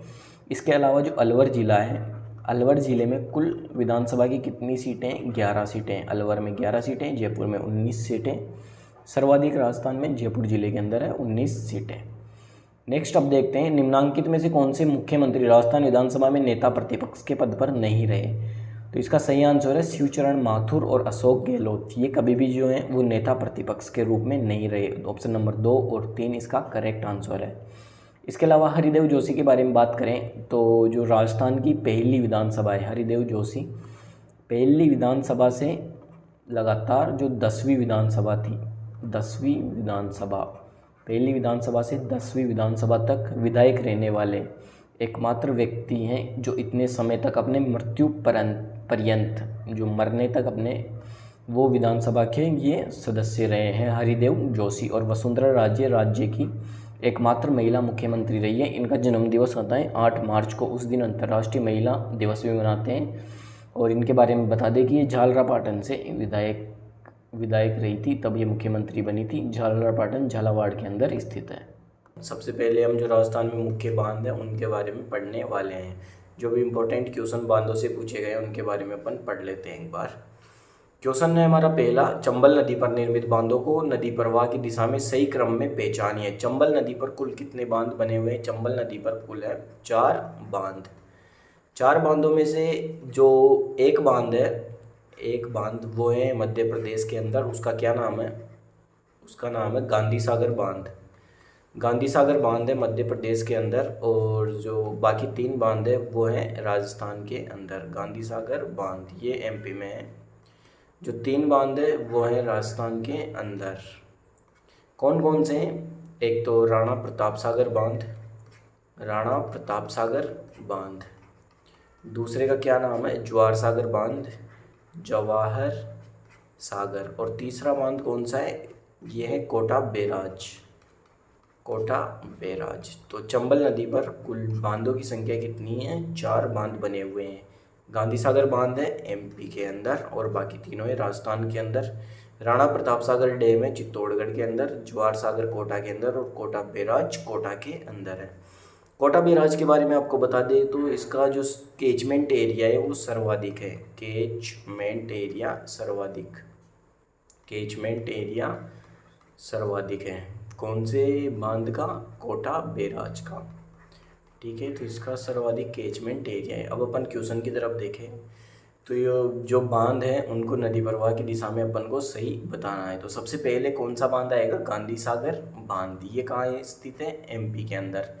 इसके बाद आता है राणा प्रताप सागर बांध जो पड़ता है चित्तौड़गढ़ के अंदर। फिर आता है जवाहर सागर बांध, उसके बाद आता है कोटा बैराज। ये नदी प्रवाह के अनुसार बांधों का सही क्रम है। ठीक है, तो आपको ये क्वेश्चन अच्छे से याद रखना है। नेक्स्ट अब है बीसलपुर बांध का निर्माण किस वर्ष में पूर्ण हुआ? बीसलपुर बांध कहाँ स्थित है? जो राजमहल टोंक है, राजमहल टोंक वहाँ पर है बीसलपुर बांध, बीसलपुर बांध। और बीसलपुर बांध पर जो परियोजना चल रही है वो राजस्थान की सबसे बड़ी पेयजल परियोजना है। राजस्थान की सबसे बड़ी पेयजल परियोजना कौन से बांध पर है? बीसलपुर बांध पर सबसे बड़ी पेयजल परियोजना, पेयजल परियोजना। ठीक है, बीसलपुर बांध पर है। और बीसलपुर बांध का जो निर्माण है कब से कब तक किया गया था? इसका निर्माण कार्य प्रारंभ हुआ था 1987 के अंदर। और ये पूर्ण कब हुआ था बीसलपुर बांध का निर्माण? 1999 के अंदर। ठीक है, तो क्वेश्चन का सही आंसर है हमारा किस वर्ष में पूर्ण हुआ? 1999 में। ऑप्शन नंबर 4 हमारा करेक्ट आंसर है। बीसलपुर बांध जो है राजस्थान का एकमात्र कंक्रीट से निर्मित बांध है। एकमात्र कंक्रीट से निर्मित बांध, कंक्रीट से निर्मित बांध, कंक्रीट से निर्मित बांध। इसमें कितनी नदियाँ आकर मिलती हैं? 3 नदियों का यहाँ पर संगम होता है बीसलपुर नामक स्थान पर। ठीक है, 3 नदियाँ कौन कौन सी है एक बार जरूर बताएं आप, जिस पे मतलब बीसलपुर बांध जिनका निर्माण होता है, कौन सी 3 नदियों के संगम पर होता है? नदियों का नाम है बनास, बनास, और दूसरी नदी कौन सी है? डाई, और तीसरी नदी है खारी। तीनों नदियों के त्रिवेणी संगम पर राजमहल टोंक के अंदर बीसलपुर बांध बना हुआ है। राजस्थान की सबसे बड़ी पेयजल परियोजना है। नेक्स्ट अब हम पढ़ते हैं, नदी और बांध का कौन सा युग्म सही नहीं है? कोटारी नदी पर मेजा बांध स्थित है, एकदम सही है। मेजा बांध कोटारी नदी पर स्थित है। बनास नदी पर बीसलपुर बांध स्थित है राजमहल के अंदर। कोटारी नदी पर मेजा बांध भीलवाड़ा के अंदर स्थित है। बनास नदी पर बीसलपुर बांध स्थित है टोंक के अंदर। रावी व्यास नदी पर नौहर बांध स्थित है। और जो मोरेल नदी है उस पर पांचना बांध, पांचना बांध मोरेल नदी पर स्थित नहीं है, ये युग्म सम्मिलित नहीं है। ठीक है, पांचना बांध कहाँ स्थित है? पांचना बांध है करौली जिले में, करौली जिले में मिट्टी से निर्मित ये बांध है। कौन सा बांध? पांचना बांध। ठीक है, करौली जिले में स्थित है। कौन सी नदियों के संगम पर स्थित है पांचना बांध? 5 नदियों के संगम पर स्थित है। 5 नदियों के संगम पर स्थित है पांचना बांध। ये नदियाँ छोटी छोटी नदियाँ हैं। करौली जिले में बांध स्थित है। कौन कौन सी नदियाँ हैं? जो 5 नदियाँ हैं उनमें एक नदी है भद्रावती, भद्रावती नदी, ये नदी इम्पोर्टेंट है। ठीक है, भद्रावती नदी, इनमें पांचना बांध स्थित है करौली में। इसके अलावा जो 4 नदियाँ हैं वो छोटी छोटी नदियाँ हैं। ठीक है, अब बढ़ते हैं हमारे नेक्स्ट क्वेश्चन की ओर। मेजा बांध कौन सी नदी पर निर्मित किया गया है? अभी मैंने बताया मेजा बांध कोठारी नदी पर भीलवाड़ा जिले में ये स्थित है। ठीक है, और जो मेजा बांध है उसकी जो पाल है उस पर मेजा पार्क की भी स्थापना की जा रही है। ठीक है, ये आपको याद रखना है। निम्नांकित को सम्मिलित कीजिए, हमारा नेक्स्ट क्वेश्चन है, इनको सम्मिलित हमें करना है। तो जो जवाहर सागर बांध है वो कहाँ स्थित है? जवाहर सागर बांध है कोटा के अंदर। अभी मैंने आपको बताया राणा प्रताप सागर बांध है चित्तौड़गढ़ के अंदर। दोनों बांध जो हैं वो चंबल नदी पर स्थित है। उम्मेद सागर बांध जो है वो भीलवाड़ा के अंदर स्थित है। और जो बजाज सागर बांध है वो बांसवाड़ा में स्थित है माही नदी पर। तो क्वेश्चन का हमारे करेक्ट आंसर होगा ऑप्शन नंबर ए में 2। कौन से में? ये। तो जो ऑप्शन नंबर 2 है वो हमारा करेक्ट आंसर है। ठीक है, अब नेक्स्ट चलते हैं अपने अगले क्वेश्चन की ओर। जो जनपद है जो पिछली कक्षा में भी अपन पढ़ चुके हैं, उनमें जो इम्पोर्टेंट क्वेश्चन है उनके बारे में अपन पढ़ने वाले हैं। तो हमारा पहला क्वेश्चन है जनपदों से। राजस्थान में कुषाण शक्ति को संभवतः नष्ट करने में कौन सा जनपद सफल रहा? कुषाण शक्ति को संभवतः नष्ट करने में कौन सा जनपद सफल रहा? जो योद्धे जनपद है, राजस्थान में योद्धे प्रदेश किसे कहते हैं एक बार बताइए आप। जो हनुमानगढ़, हनुमानगढ़, गंगानगर और बीकानेर का कुछ क्षेत्र, गंगानगर और बीकानेर का जो कुछ क्षेत्र है उसे योद्धे प्रदेश के नाम से भी जाना जाता है। जो योद्धे जो जनजाति जाति थी उन्होंने जो कुषाण हैं, कुषाणों की शक्ति को नष्ट किया था। तो योद्धे प्रदेश के नाम से हनुमानगढ़ गंगानगर को जाना जाता है। और इस क्वेश्चन का सही आंसर है ऑप्शन नंबर 3 योद्धे। ठीक है, योद्धे जनपद सफल रहा था कुषाण शक्ति को नष्ट करने में। नेक्स्ट क्वेश्चन है हमारा, प्राचीन काल में राजस्थान का वह क्षेत्र जो जम्बुक रण कहलाता था। जम्बुक रण। ठीक है, जम्बुक रण किस क्षेत्र को कहते थे? तो जो केशोराय पाटन है, केशोराय पाटन क्षेत्र कहाँ स्थित है? बूंदी जिले में केशोराय पाटन है। इसे जम्बुक रण कहते थे। जम्बुक रण क्यों कहते थे? क्योंकि ये जो क्षेत्र है इसमें रीछों की संख्या अधिक थी। प्राचीन काल में जो रीछ होते हैं, रीछों की संख्या अधिक, रीछों की संख्या अधिक होने के कारण इसे जम्बुक रण कहा जाता था। रीछों की संख्या अधिक। जो केशवराय पाटन है इसे और किस किस नाम से जाना जाता है, तो इसे कहा जाता है रंती देव पाटन। रंती देव पाटन के नाम से भी इसे जाना जाता है, रंती देव पाटन। और एक और नाम है इसका आश्रम पट्टन। ठीक है, आश्रम पट्टन नाम से भी इसे जाना जाता है। ये बहुत इंपॉर्टेंट क्वेश्चन है, अभी जो एग्जाम हुआ है कंप्यूटर अनुदेशक का उसके अंदर ये क्वेश्चन पूछा गया है कि आश्रम पट्टन के नाम से किस क्षेत्र को जाना जाता है। केशवराय पाटन है उसे इस नाम से भी जाना जाता है। अब बढ़ते हैं हमारे नेक्स्ट क्वेश्चन की ओर। प्राचीन काल में बीकानेर को किस नाम से जाना जाता था। जो प्राचीन काल है उसमें बीकानेर को जांगल प्रदेश के नाम से जाना जाता था। बीकानेर की स्थापना किसने की थी। राव बीकाने। राव बीकाने बीकानेर की स्थापना की थी। कब की थी। 1465 के अंदर। 1465 में राव बीकाने इसकी स्थापना की थी बीकानेर की। ठीक है, बीकानेर की स्थापना राव बीकाने 1465 में की थी। जांगल प्रदेश भी इसे कहा जाता है। ठीक है, और जो राती घाटी नामक जगह एक और बता देते हैं। राती घाटी नामक जगह, राती घाटी, वहाँ पर जो बीकानेर है वहाँ उसकी स्थापना की गई थी रिबिका के द्वारा। उनका घर भी बीकानेर को कहा जाता है। उनका घर भी बीकानेर को कहा जाता है। ये इंपॉर्टेंट चीज़ें थी। अब नेक्स्ट क्वेश्चन है हमारा, अर्जुनाइन जाति के प्रभाव क्षेत्र में सम्मिलित प्रांत कौन से थे। जो अर्जुनाइन जाति है उसके प्रभाव क्षेत्र में सम्मिलित प्रांत थे अलवर और भरतपुर प्रांत थे।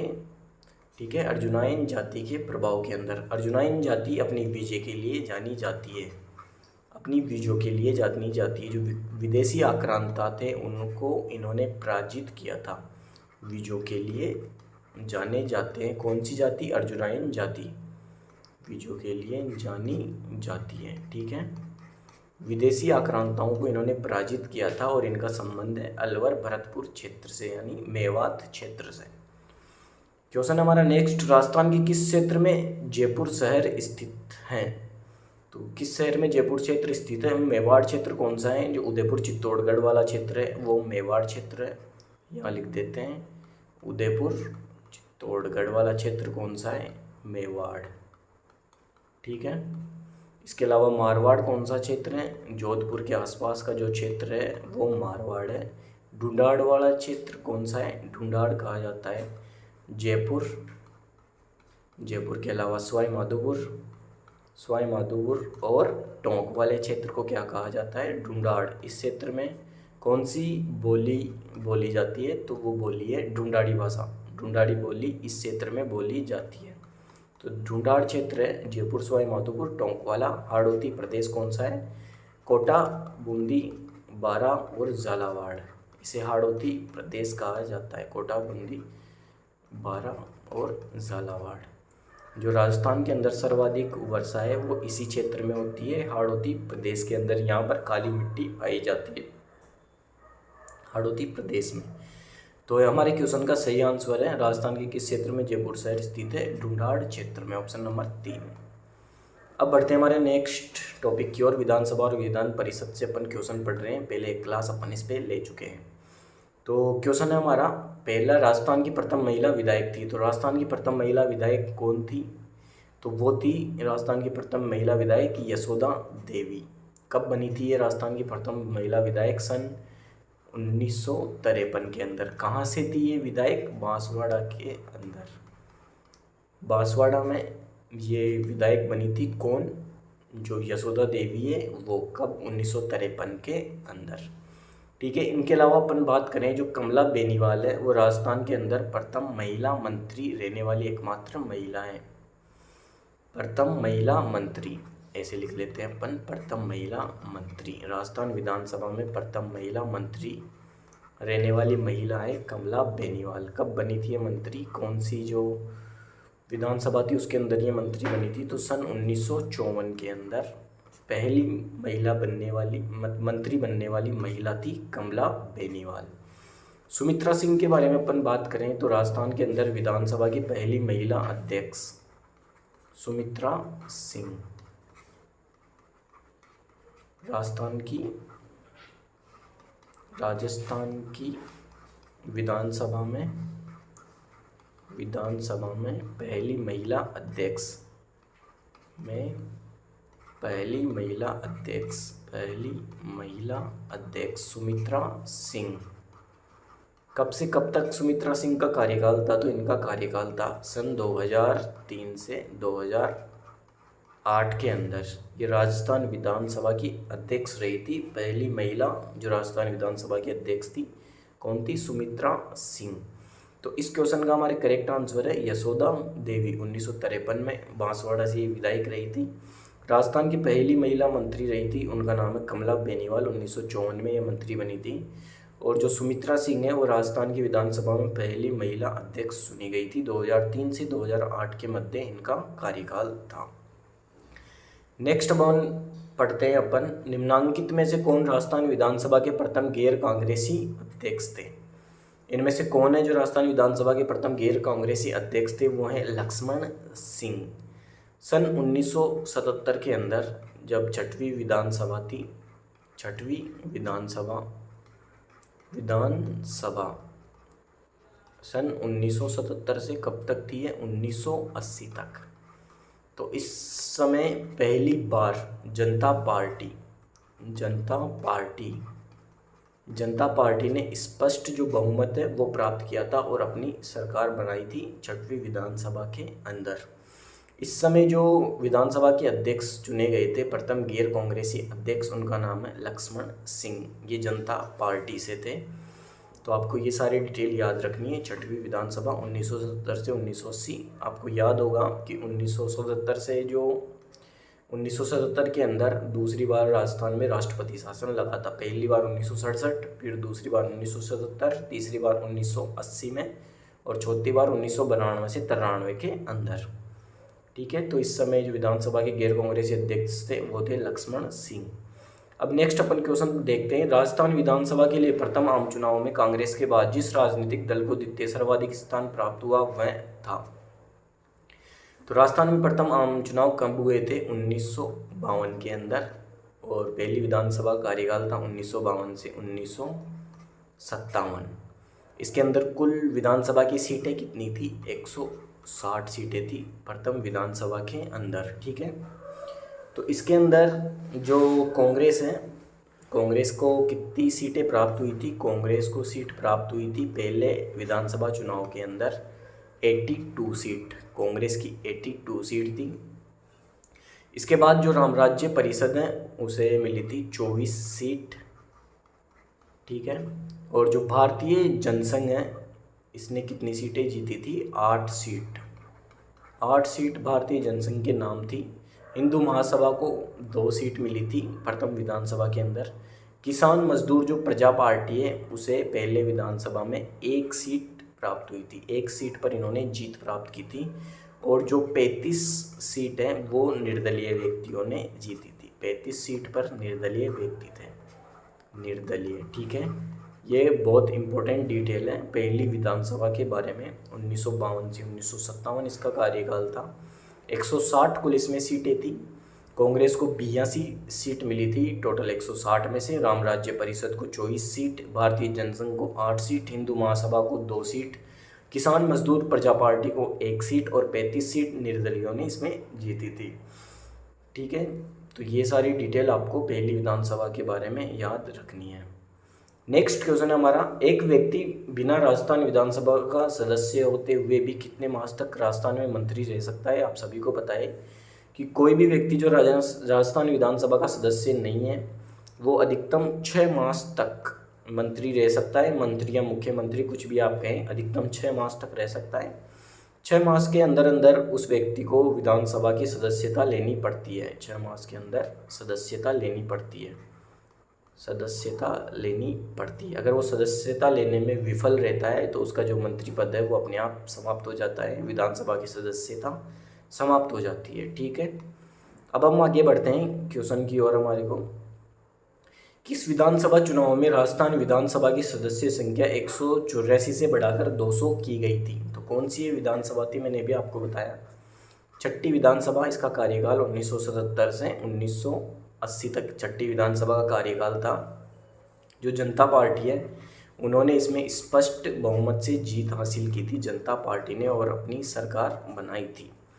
ठीक है। तो इस छठी विधानसभा के अंदर ही जो विधानसभा में सीटों की संख्या है 184 से बढ़ाकर 200 की गई थी। नेक्स्ट अब हम देखते हैं किस विधानसभा चुनाव में राजस्थान विधानसभा की सदस्य संख्या 184 से बढ़ाकर 200 की गई, वही छठी विधानसभा के अंदर। अब लोकगीत और संगीत के बारे में अपन पढ़ने वाले हैं। तो क्वेश्चन है हमारा, राजस्थान में एकमात्र शास्त्रीय नृत्य कथक के जयपुर घराने के प्रवर्तक माने जाते हैं। जो कथक नृत्य है मैंने कल की क्लास में भी आपको पढ़ाया था, इसका आदिम घराना जयपुर घराने को कहा जाता है। और कथक शास्त्रीय नृत्य कहाँ का फेमस है? उत्तर प्रदेश का ये फेमस है, यूपी का, यूपी उत्तर प्रदेश का कथक शास्त्रीय नृत्य फेमस है। जो इसके जयपुर घराने के प्रवर्तक माने जाते हैं वो हैं भानुजी महाराज। ठीक है, कथक के जयपुर घराने के प्रवर्तक भानुजी महाराज माने जाते हैं। और जयपुर प्रॉपर जयपुर घराने के, ये कथक के जयपुर घराने के हैं। और जयपुर घराने के प्रवर्तक कौन है? मैंने आपको बताया था मनरंग, कल की क्लास में अपन पढ़े थे कि मनरंग जो हैं वो कथक के जयपुर घराने के प्रवर्तक हैं। भूपत खां नाम से भी इनको जाना जाता है, भूपत खां नाम से भी इनको जाना जाता है। ठीक है, जयपुर घराने से इनका संबंध है। और जो डागर घराना है, डागर घराना जो इसके जो संस्थापक है, प्रवर्तक है, वो कौन है? बेहराम खां डागर, ये डागर घराने के प्रवर्तक हैं। ठीक है, नेक्स्ट अब हम पढ़ते हैं इंडोनी लोकगीत गाया जाता है। इंडोनी लोकगीत किस अवसर पर गाया जाता है? इंडोनी लोकगीत गाया जाता है जब महिलाएं जो हैं कुएं से पानी लेने जाती है। ठीक है, महिलाएं कुएं से पानी लेने जाते समय इंडोनी लोकगीत गाती है। बेटे के जन्म के समय महिलाओं द्वारा कौन सा गीत गाया जाता है? जो जच्चा या होलार गीत जो है वो गाया जाता है जब बेटे के जन्म के समय बेटे का जन्म होता है, तब महिलाओं द्वारा। अब हम पढ़ते हैं राजस्थान के उमर फारूक मेवाती का संबंध किस क्षेत्र से था? तो उमर फारूक मेवाती हैं, इनका संबंध संगीत घराने से है। उमर फारूक मेवाती, ठीक है, ये कौन से क्षेत्र से संबंधित हैं? ये अलवर क्षेत्र से संबंधित हैं, अलवर क्षेत्र से इनका संबंध है। संगीत गायक से ये संबंधित है। और ये प्रसिद्ध भपंग वादक हैं। भपंग वादक कौन है? उमर फारूक मेवाती प्रसिद्ध भपंग वादक है। राजस्थान के अंदर इनका नाम चलता है, अलवर क्षेत्र से संबंधित है। नेक्स्ट क्वेश्चन है हमारा, गोहरहारी डागोरी खंडारी का संबंध किससे है? तो जो गोहरहारी डागोरी और खंडारी हैं, इनका संबंध ध्रुपद गायकी से। ध्रुपद गायकी की जो शैली है उनमें से ये शामिल है। ध्रुपद गायकी की कुल 4 शैलियाँ हैं, 4 शैलियाँ हैं ध्रुपद गायकी की, जिनमें गोहरहारी डागोरी खंडारी का संबंध है ध्रुपद गायकी की शैलियों में। नेक्स्ट अब अपन पढ़ते हैं प्रमुख जो योजनाएं राजस्थान की उनके बारे में। तो पहला क्वेश्चन है हमारा, राजस्थान निक्षय पोषण योजना का संबंध है। जो राजस्थान निक्षय पोषण योजना है उनका संबंध है टीबी के मरीजों से। इस योजना के तहत सन 2025 तक राजस्थान को टीबी मुक्त बनाया जाएगा। नेक्स्ट है अब, राजस्थान कबीर यात्रा का संबंध निम्नलिखित में से किस क्षेत्र से है? जो राजस्थान कबीर यात्रा है उनका संबंध गायन शैली से है। कबीर यात्रा किस किस के सहयोग से निकाली जाती है? तो जो राजस्थान पुलिस और राजस्थान की जो राजस्थान पर्यटन लोकायन संस्था है, राजस्थान पर्यटन लोकायन संस्था दोनों सामाजिक सद्भावना के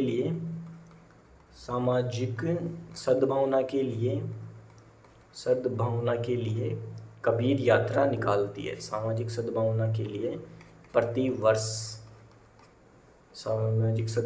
लिए प्रतिवर्ष जो कबीर यात्रा है वो निकालती है। तो इसका संबंध है गायन से, गायन क्षेत्र से। क्वेश्चन है अब हमारा, निम्न में से कौन सी बाहरी संस्था राजस्थान अक्षय ऊर्जा और प्रसारण निवेश कार्यक्रम के लिए वित्तीय सहायता प्रदान कर रही है? तो जो राजस्थान अक्षय ऊर्जा प्रसारण निवेश के लिए जो आर्थिक वित्तीय सहायता प्रदान कर रही है वो संस्था है एशियन विकास बैंक। और इस योजना जो है राजस्थान अक्षय ऊर्जा योजना, इसका जो प्रमुख उद्देश्य है वो पश्चिम राजस्थान के अंदर विद्युत उत्पादन जो होता है उसे आसान बनाना है। क्वेश्चन है अब हमारा, दुर्लभ बीमारियों से ग्रस्त बच्चों वयस्कों के लिए क्राउड फंडिंग के लिए सरकार ने किस पोर्टल को लॉन्च किया है? वन रक्षक एग्जाम 2022 से उनमें ये क्वेश्चन पूछा गया है। दुर्लभ बीमारियों से ग्रस्त बच्चों वयस्कों के लिए क्राउड फंडिंग के लिए राजस्थान सरकार ने किस पोर्टल को लॉन्च किया है? तो राज संबल, ये पोर्टल राजस्थान सरकार ने लॉन्च किया है। वन रक्षक परीक्षा में ये क्वेश्चन पूछा गया है। नया सवेरा कौन सी योजना है? नया सवेरा से पहले एक बार आपको रिवीजन करवा लेते हैं नवजीवन योजना के बारे में।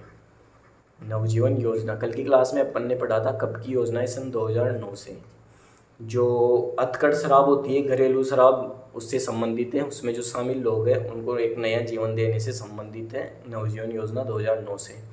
नया सवेरा जो योजना है ये कब की है? ये 2016 की है, मार्च 2016 की ये योजना है नया सवेरा। ये किस क्षेत्र से संबंधित है? तो डोडा पोस्ट से पूर्ण नशा मुक्ति एक कार्यक्रम है। जो डोडा होता है, जो एक नशा होता है, उससे नशा मुक्ति के लिए कार्यक्रम चलाया गया है नया सवेरा। जो इसमें शामिल लोग हैं उन्हें नया जीवन देने के लिए नया सवेरा एक कार्यक्रम चला है। तो नया सवेरा है डोडा पोस्ट से पूर्ण नशा मुक्ति कार्यक्रम, सन 2016 में ये कार्यक्रम चलाया गया था। अब नेक्स्ट क्वेश्चन है, साझा अभियान बाल विवाह मुक्त राजस्थान के संदर्भ में कौन सा कथन सही नहीं है? तो ये जो अभियान है साझा अभियान बाल विवाह मुक्त राजस्थान कब चलाया गया था? 2016 के अंदर। और किसके सहयोग से? तो इसमें सहयोग है यूनिसेफ का। यूनिसेफ इसके अंदर सहयोग कर रहा है राजस्थान का, ठीक है। 2016 से प्रारंभ की गई है।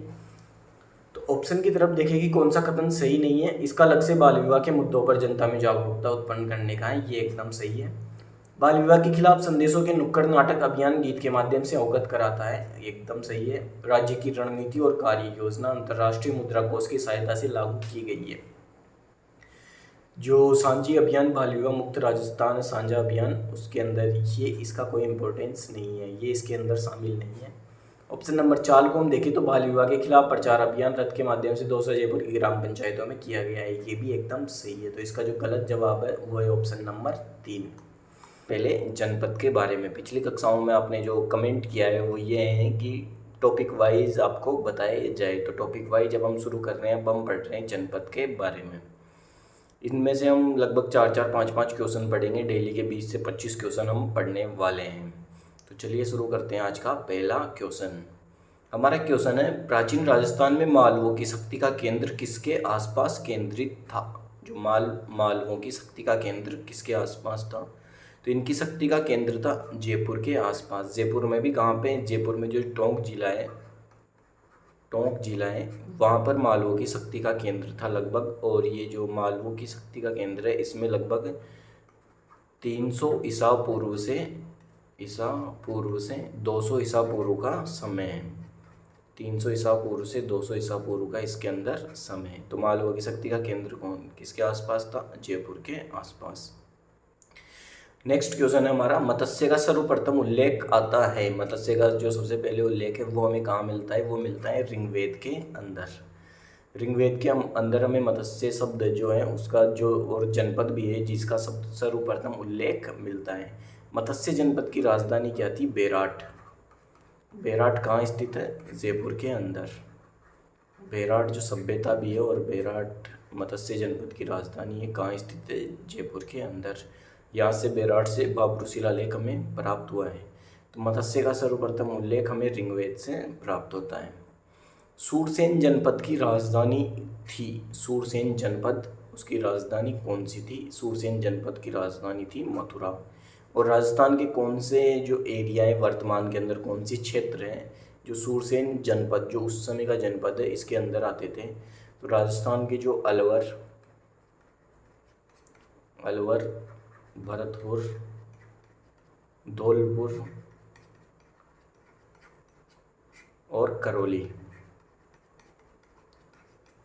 भरतपुर, धौलपुर और करौली, इनका ज़्यादा क्षेत्र इसके अंदर आता था। सूरसेन जनपद के अंदर अलवर का नाम मात्र क्षेत्र इसके अंदर आता था, इसलिए अपन इसको कट कर देते हैं। जो मेन क्षेत्र है वो भरतपुर, धौलपुर और करौली का इसके अंदर आता था। सूरसेन जनपद की राजधानी क्या है? मथुरा। ये जो सूरसेन जनपद है वो भगवान जो श्री कृष्ण है उससे संबंधित है, मथुरा स्थल, तो उसकी राजधानी है मथुरा। सीवी जनपद का उल्लेख का सर्वप्रथम स्रोत क्या है? जो सीवी जनपद है इसका जो उल्लेख कहाँ मिलता है हमें? सर्वप्रथम वो सिक्कों के अंदर मिलता है सीवी जनपद का उल्लेख। और ये सीवी जनपद जो है इसकी राजधानी कौन सी है? सीवी जनपद की राजधानी, इसकी राजधानी है मध्यमिका नगरी।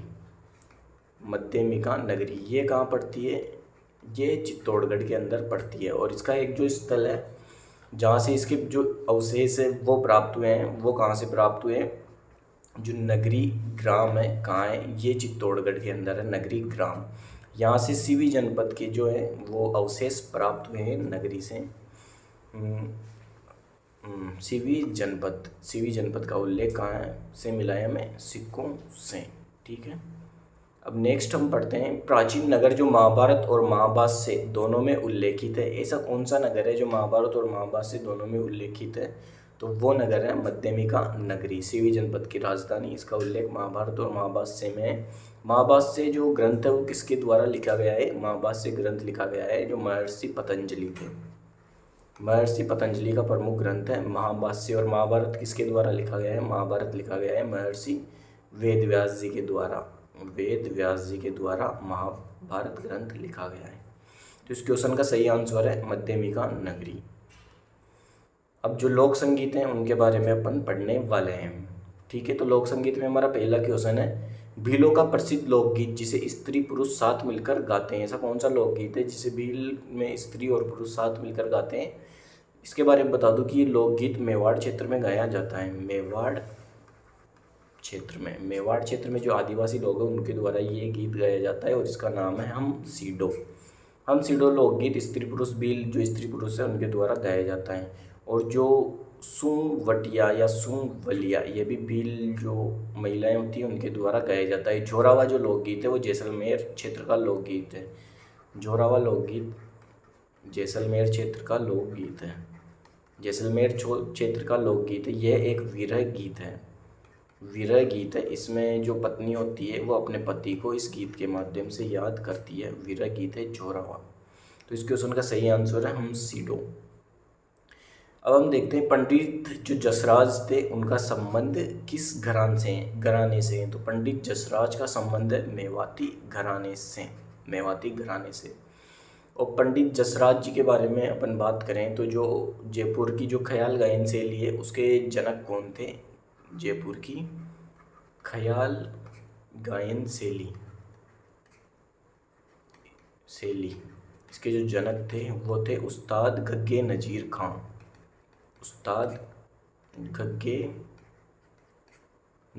खां। ये जयपुर की ख्याल गायन शैली के प्रवर्तक या उसके जो निर्माता थे वो थे उस्ताद गग्गे नज़ीर खां। जो मेवाती घराना है वो भी ये जो ख्याल गायन शैली है इसका ही अनुयायी है। और इसका जो पंडित जसराज थे उनका प्रमुख संबंध है मेवात घराने से। इसके बाद अपन नेक्स्ट पढ़ते हैं नृत्य की कथक जो शैली है उसका आदिम घराना कौन सा है? कथक जो शास्त्रीय नृत्य हैं ये कहाँ का फेमस है? शास्त्रीय नृत्य कहाँ का फेमस है? एक बार बताइए आप। कथक शास्त्रीय नृत्य ये जो नृत्य हैं ये उत्तर प्रदेश का फेमस है। वहाँ का शास्त्रीय नृत्य है उत्तर प्रदेश का कथक। और इसका जो आदिम घराना है पुराना घराना है वो जयपुर घराना है। ये इसका करेक्ट आंसर है। राजस्थान के अंदर कथक घराने का संबंध जयपुर घराने से है। ठीक है, कथक जो शैली है नृत्य की उसका संबंध जयपुर घराने से है। कहाँ का शास्त्रीय नृत्य है? उत्तर प्रदेश का। ठीक है, इसके बाद नेक्स्ट अब हम पढ़ते हैं ख्याल के जयपुर घराने के प्रवर्तक कौन थे? ख्याल के जयपुर घराने के जो प्रवर्तक थे वो थे मनरंग। इनका दूसरा नाम क्या है? मनरंग कोई। जो भूपत खां हैं उनके नाम से भी जाना जाता है। मनरंग को भूपत खां के नाम से भी जाना जाता है। इनके पिताजी का क्या नाम था? इनके पिता का नाम था सदरंग। ये जो सदरंग थे वो दिल्ली जो घराना है ख्याल घराना उसके प्रवर्तक थे सदरंग। ठीक है, सदरंग पटियाला घराना भी इसी से संबंधित है। दिल्ली घराने की शाखा है पटियाला घराना। ध्रुपद गायकी का आरंभ किसके शासनकाल में हुआ? जो ध्रुपद गायकी है उसका जो आरंभ है वो हुआ था राजा मानसिंह तोमर के शासनकाल के अंदर। ध्रुपद गायकी के बारे में अपन बात करें तो इसके जो प्रमुख गायक हैं वो कौन कौन है? जो अकबर के दरबारी थे तानसेन, उनका संबंध भी ध्रुपद गायकी से है। और जो तानसेन के गुरु थे, तानसेन के गुरु का नाम क्या है? स्वामी हरिदास। स्वामी हरिदास जो तानसेन के गुरु थे उनका संबंध भी इस ध्रुपद गायकी से है। हरिदास के अलावा जो गोपाल नाम के व्यक्ति थे उनका संबंध भी इस ध्रुपद गायकी से है। तो ठीक है, इसका आरंभ किसके शासनकाल में हुआ? राजा जो मानसिंह तोमर थे उनके शासनकाल में ध्रुपद गायकी का आरंभ हुआ। अब जो झीलें हैं, राजस्थान की प्रमुख झीलें, उनके बारे में अपन बात कर लेते हैं कि कौन कौन से क्वेश्चन आए हुए हैं। क्वेश्चन है हमारा, नदियाँ जो अपना जल सांबर झील में गिराती है, ऐसी कौन कौन सी नदियाँ हैं जो अपना जल सांबर झील में गिराती है? कुल नदियाँ हैं 5 नदियाँ हैं जो अपना जल जो है वो सांबर झील में गिराती है। कौन कौन सी नदियाँ हैं? ऑप्शन के माध्यम से देखें, साबी चाप, ये दोनों नदियाँ नहीं हैं, ये सांबर झील में नहीं गिराती अपना जल। सांबर झील में जल गिराने वाली नदियाँ एक तो रूपनगढ़, दूसरी या ऑप्शन में मेंढा। तो इसका जो सही आंसर है क्वेश्चन का ऑप्शन नंबर 3 और 4, ऑप्शन नंबर 2 इसका सही आंसर, रूपनगढ़, मेंढा। इसके अलावा जो खारी नदी है, बांडी नदी,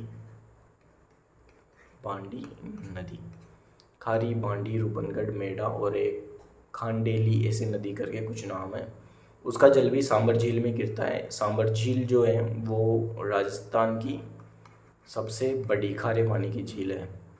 राजस्थान की सबसे बड़ी खारे पानी की झील है सांबर झील। और भारत की कौन से नंबर की खारे पानी की झील है? राजस्थान की सबसे बड़ी खारे पानी की झील। भारत में सांबर झील का जो नंबर है वो आता है दूसरे नंबर पर, बड़ी खारे पानी की झील सांबर झील, पानी की झील। और भारत की दूसरे नंबर की, भारत की जो फर्स्ट खारे पानी की झील है वो कौन सी है? फर्स्ट नंबर में भारत में, उसका नाम है चिल्का झील। चिल्का झील कहाँ पे स्थित है? चिल्का झील है उड़ीसा के अंदर। ये भारत की सबसे ज़्यादा खारे पानी की झील है चिल्का झील। भारत के दूसरे नंबर में जो है वो सांबर झील आती है और राजस्थान की पहले नंबर की खारे पानी की झील है सांबर झील। सांबर झील भारत के कुल नमक का कितना % उत्पादन करती है? तो ये करती है भारत के कुल नमक का 8.7% उत्पादन जो है वो सांबर झील करती है पूरे भारत का। सांबर झील रामसर भूमि है उसके अंदर शामिल है सांबर झील, ठीक है, रामसर भूमियों में शामिल है सांबर झील। नेक्स्ट अब हम पढ़ते हैं, सुमेलित कीजिए, ये हमारा क्वेश्चन है। ये झीलें हैं, कौन सी झील कहाँ पे स्थित है? तो जो नवलखा झील है वो कहाँ पे स्थित है? आप सभी को पता है, नवलखा जेत सागर झील ये कहाँ स्थित है? बूंदी के अंदर। बूंदी के अंदर ही कनक सागर झील भी है, यहाँ लिख देते हैं कनक सागर झील, ये कहाँ स्थित है? बूंदी के अंदर। इसका दूसरा नाम क्या है? इसको ही दूगारी झील के नाम से भी जाना जाता है, दूगारी झील, ठीक है। तो जेत सागर, कनक सागर, नवलखा झील कहाँ है? बूंदी के अंदर।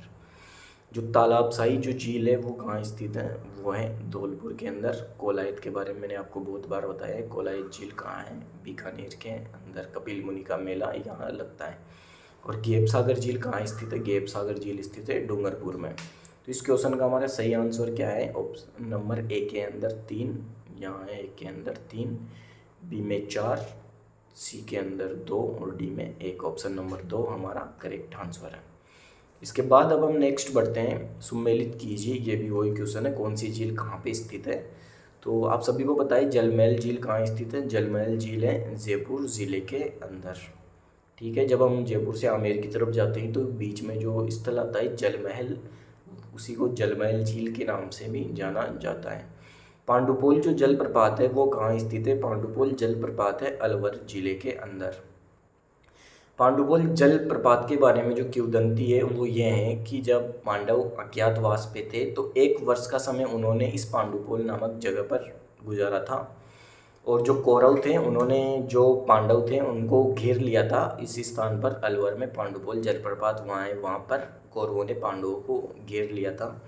तो तो जो भीम थे उन्होंने अपनी गदा से पहाड़ के अंदर, मतलब पहाड़ पे अपनी गदा मारी थी और उसी से ये पांडुपुल जलप्रपात है इसका निर्माण हुआ था। तो पांडुपुल जलप्रपात कहाँ स्थित है? अलवर जिले के अंदर। और जो लूणकरणसर झील है वो कहाँ स्थित है? बीकानेर में, आप सभी को पता है। और फतेह सागर झील उदयपुर के अंदर। महाराजा फतेह सिंह थे, उन्होंने फतेह सागर झील का निर्माण करवाया था। और इसकी आधारशिला किसने रखी थी? Duke of Connaught.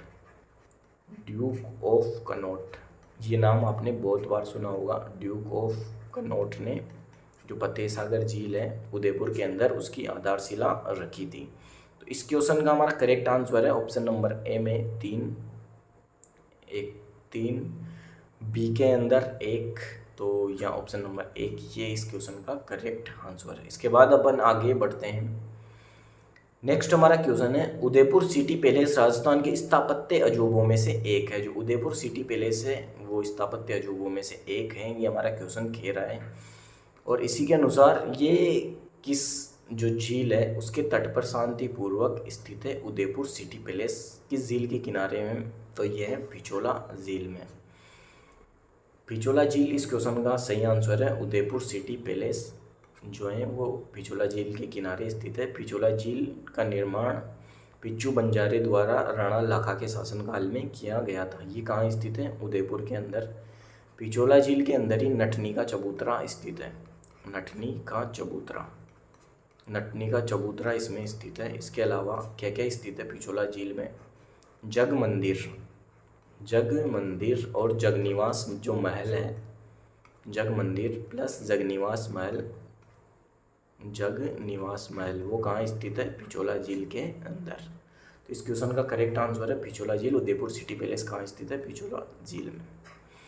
अब हम पढ़ने वाले हैं राजस्थान की प्रमुख योजनाओं के बारे में। तो चलिए देखते हैं। निम्न में से कौन सा कथन महात्मा गांधी राष्ट्रीय ग्रामीण रोजगार गारंटी स्कीम के बारे में सही नहीं है? मनरेगा जो योजना है उसके बारे में अपन बात कर रहे हैं। ये योजना कब आई थी? इस ये अधिनियम जो नरेगा योजना है, नरेगा योजना के नाम से पहले आया था, ये नरेगा नाम से कब आया था? सन 2005 के अंदर। सन 2005 में नरेगा योजना आई थी। इसका आरंभ कब से हुआ था? आरंभ किया गया था इसका 2 फरवरी सन 2006 से इसका आरंभ हुआ था। कहाँ से हुआ था? आंध्र प्रदेश से नरेगा योजना का शुभारंभ किया गया था, आंध्र प्रदेश से। ठीक है, 2 फरवरी 2006 से इसका शुभारंभ किया गया था। और मनरेगा इसका नाम कब हुआ? मनरेगा हुआ इसका नाम 2 अक्टूबर 2009 को। इसके जो नरेगा योजना है इसके नाम के आगे महात्मा गांधी जोड़ दिया गया था, इसलिए इसका नाम मनरेगा हो गया। तो ऑप्शन पढ़ते हैं कि कौन सा कथन गलत है। राष्ट्रीय ग्रामीण रोजगार गारंटी अधिनियम 2 अक्टूबर 2006 से लागू हुआ, ये गलत है। लागू हुआ था ये 2 फरवरी 2006 से, तो यहाँ पे ये गलत है। ऑप्शन नंबर 2 भी अपन पढ़ लेते हैं। इसका मुख्य उद्देश्य प्रत्येक ग्रामीण परिवार के कम से कम एक सदस्य को वर्ष में कम से कम 100 दिन का रोजगार सुनिश्चित करवाना है, ये एकदम सही है। 2 अक्टूबर 2009 को राष्ट्रीय ग्रामीण रोजगार गारंटी स्कीम का नाम बदलकर महात्मा गांधी राष्ट्रीय ग्रामीण रोजगार स्कीम कर दिया गया, ये भी एकदम सही है। इस स्कीम से लाभान्वित होने वाले में कम से कम 33% महिलाएं होनी आवश्यक है, ये भी सही है। तो ऑप्शन 2, 3, 4 ये सही है। गलत जो है वो है ऑप्शन नंबर 1। जो मनरेगा योजना है ये बहुत इंपॉर्टेंट योजना है। राजस्थान के लगभग सभी क्वेश्चनों में, लगभग जो एग्जाम होते हैं उनमें कम से कम एक क्वेश्चन इससे पूछा ही जाता है।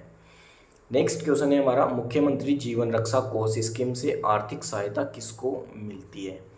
मुख्यमंत्री जो जीवन रक्षा कोष है इसका जो शुभारंभ हुआ था वो कब हुआ था? 1 जनवरी 2009 को। 1 जनवरी 2009 की ये स्कीम है मुख्यमंत्री जीवन रक्षा कोष।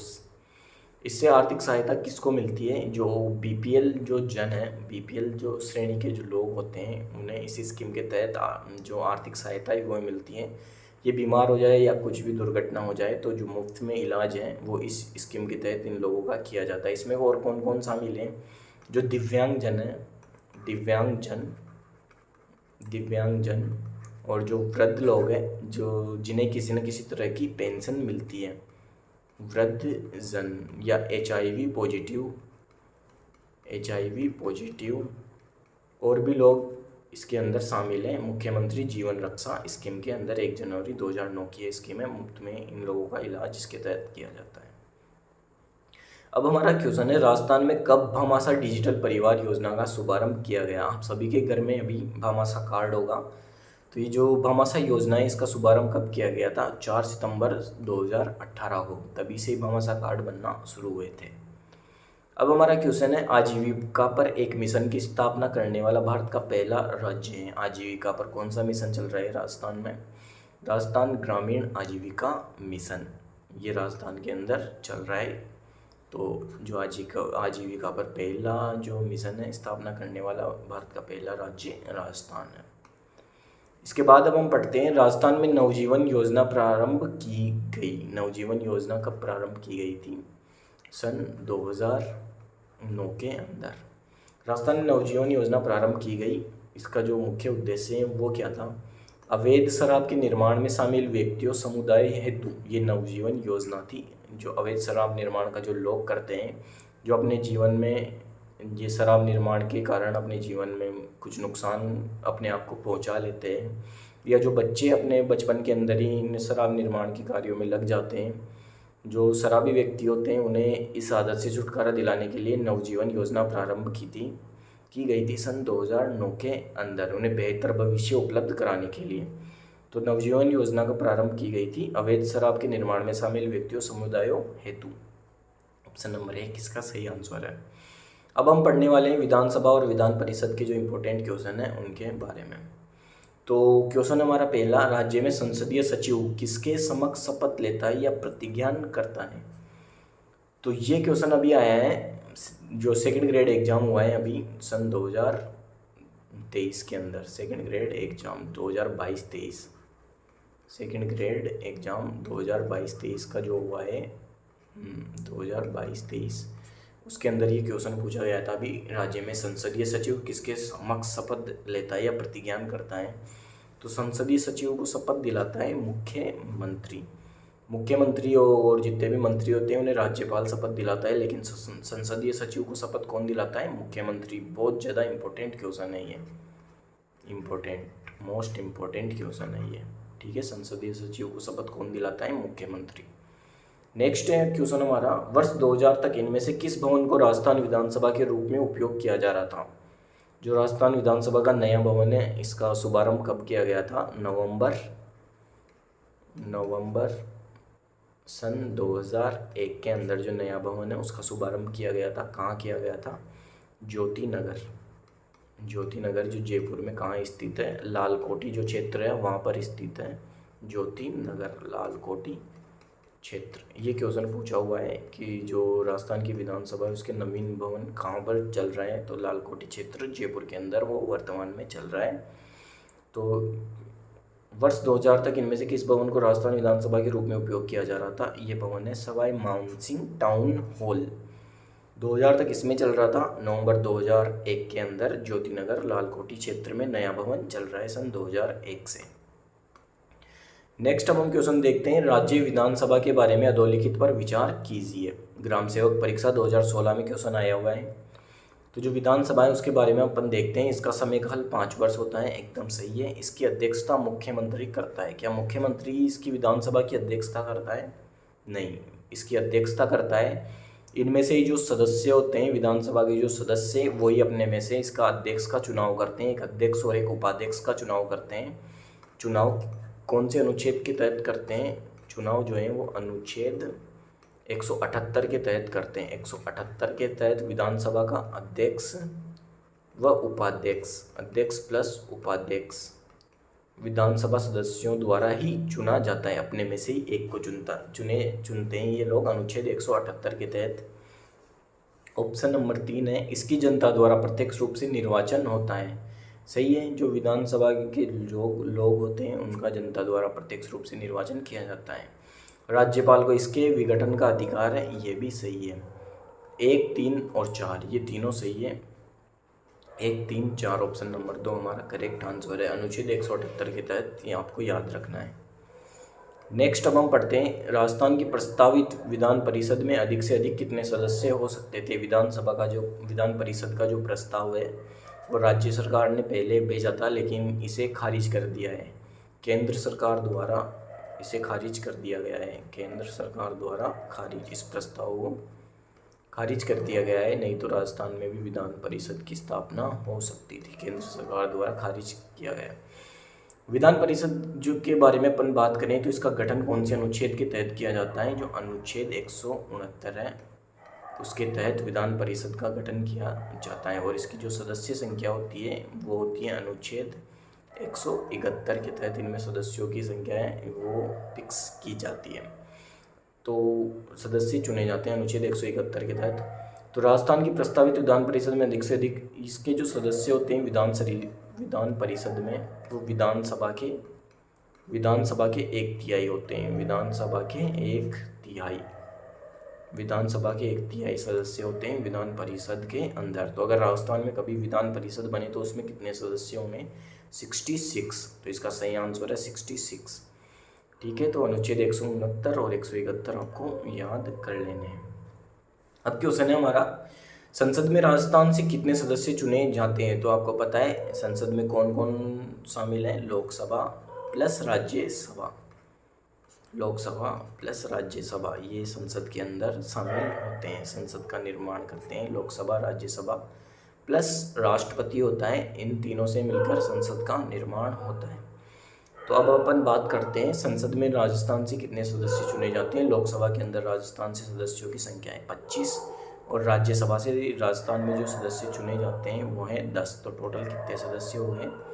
35 सदस्य। 35 सदस्य संसद में राजस्थान से जाते हैं। इसका सही आंसर है ऑप्शन नंबर 3, 35 सदस्य। ठीक है, और विधानसभा के सदस्यों की बात करें तो राजस्थान में कुल विधानसभा की सीट कितनी है? 200 सीटें हैं विधानसभा की, 200 सीटें।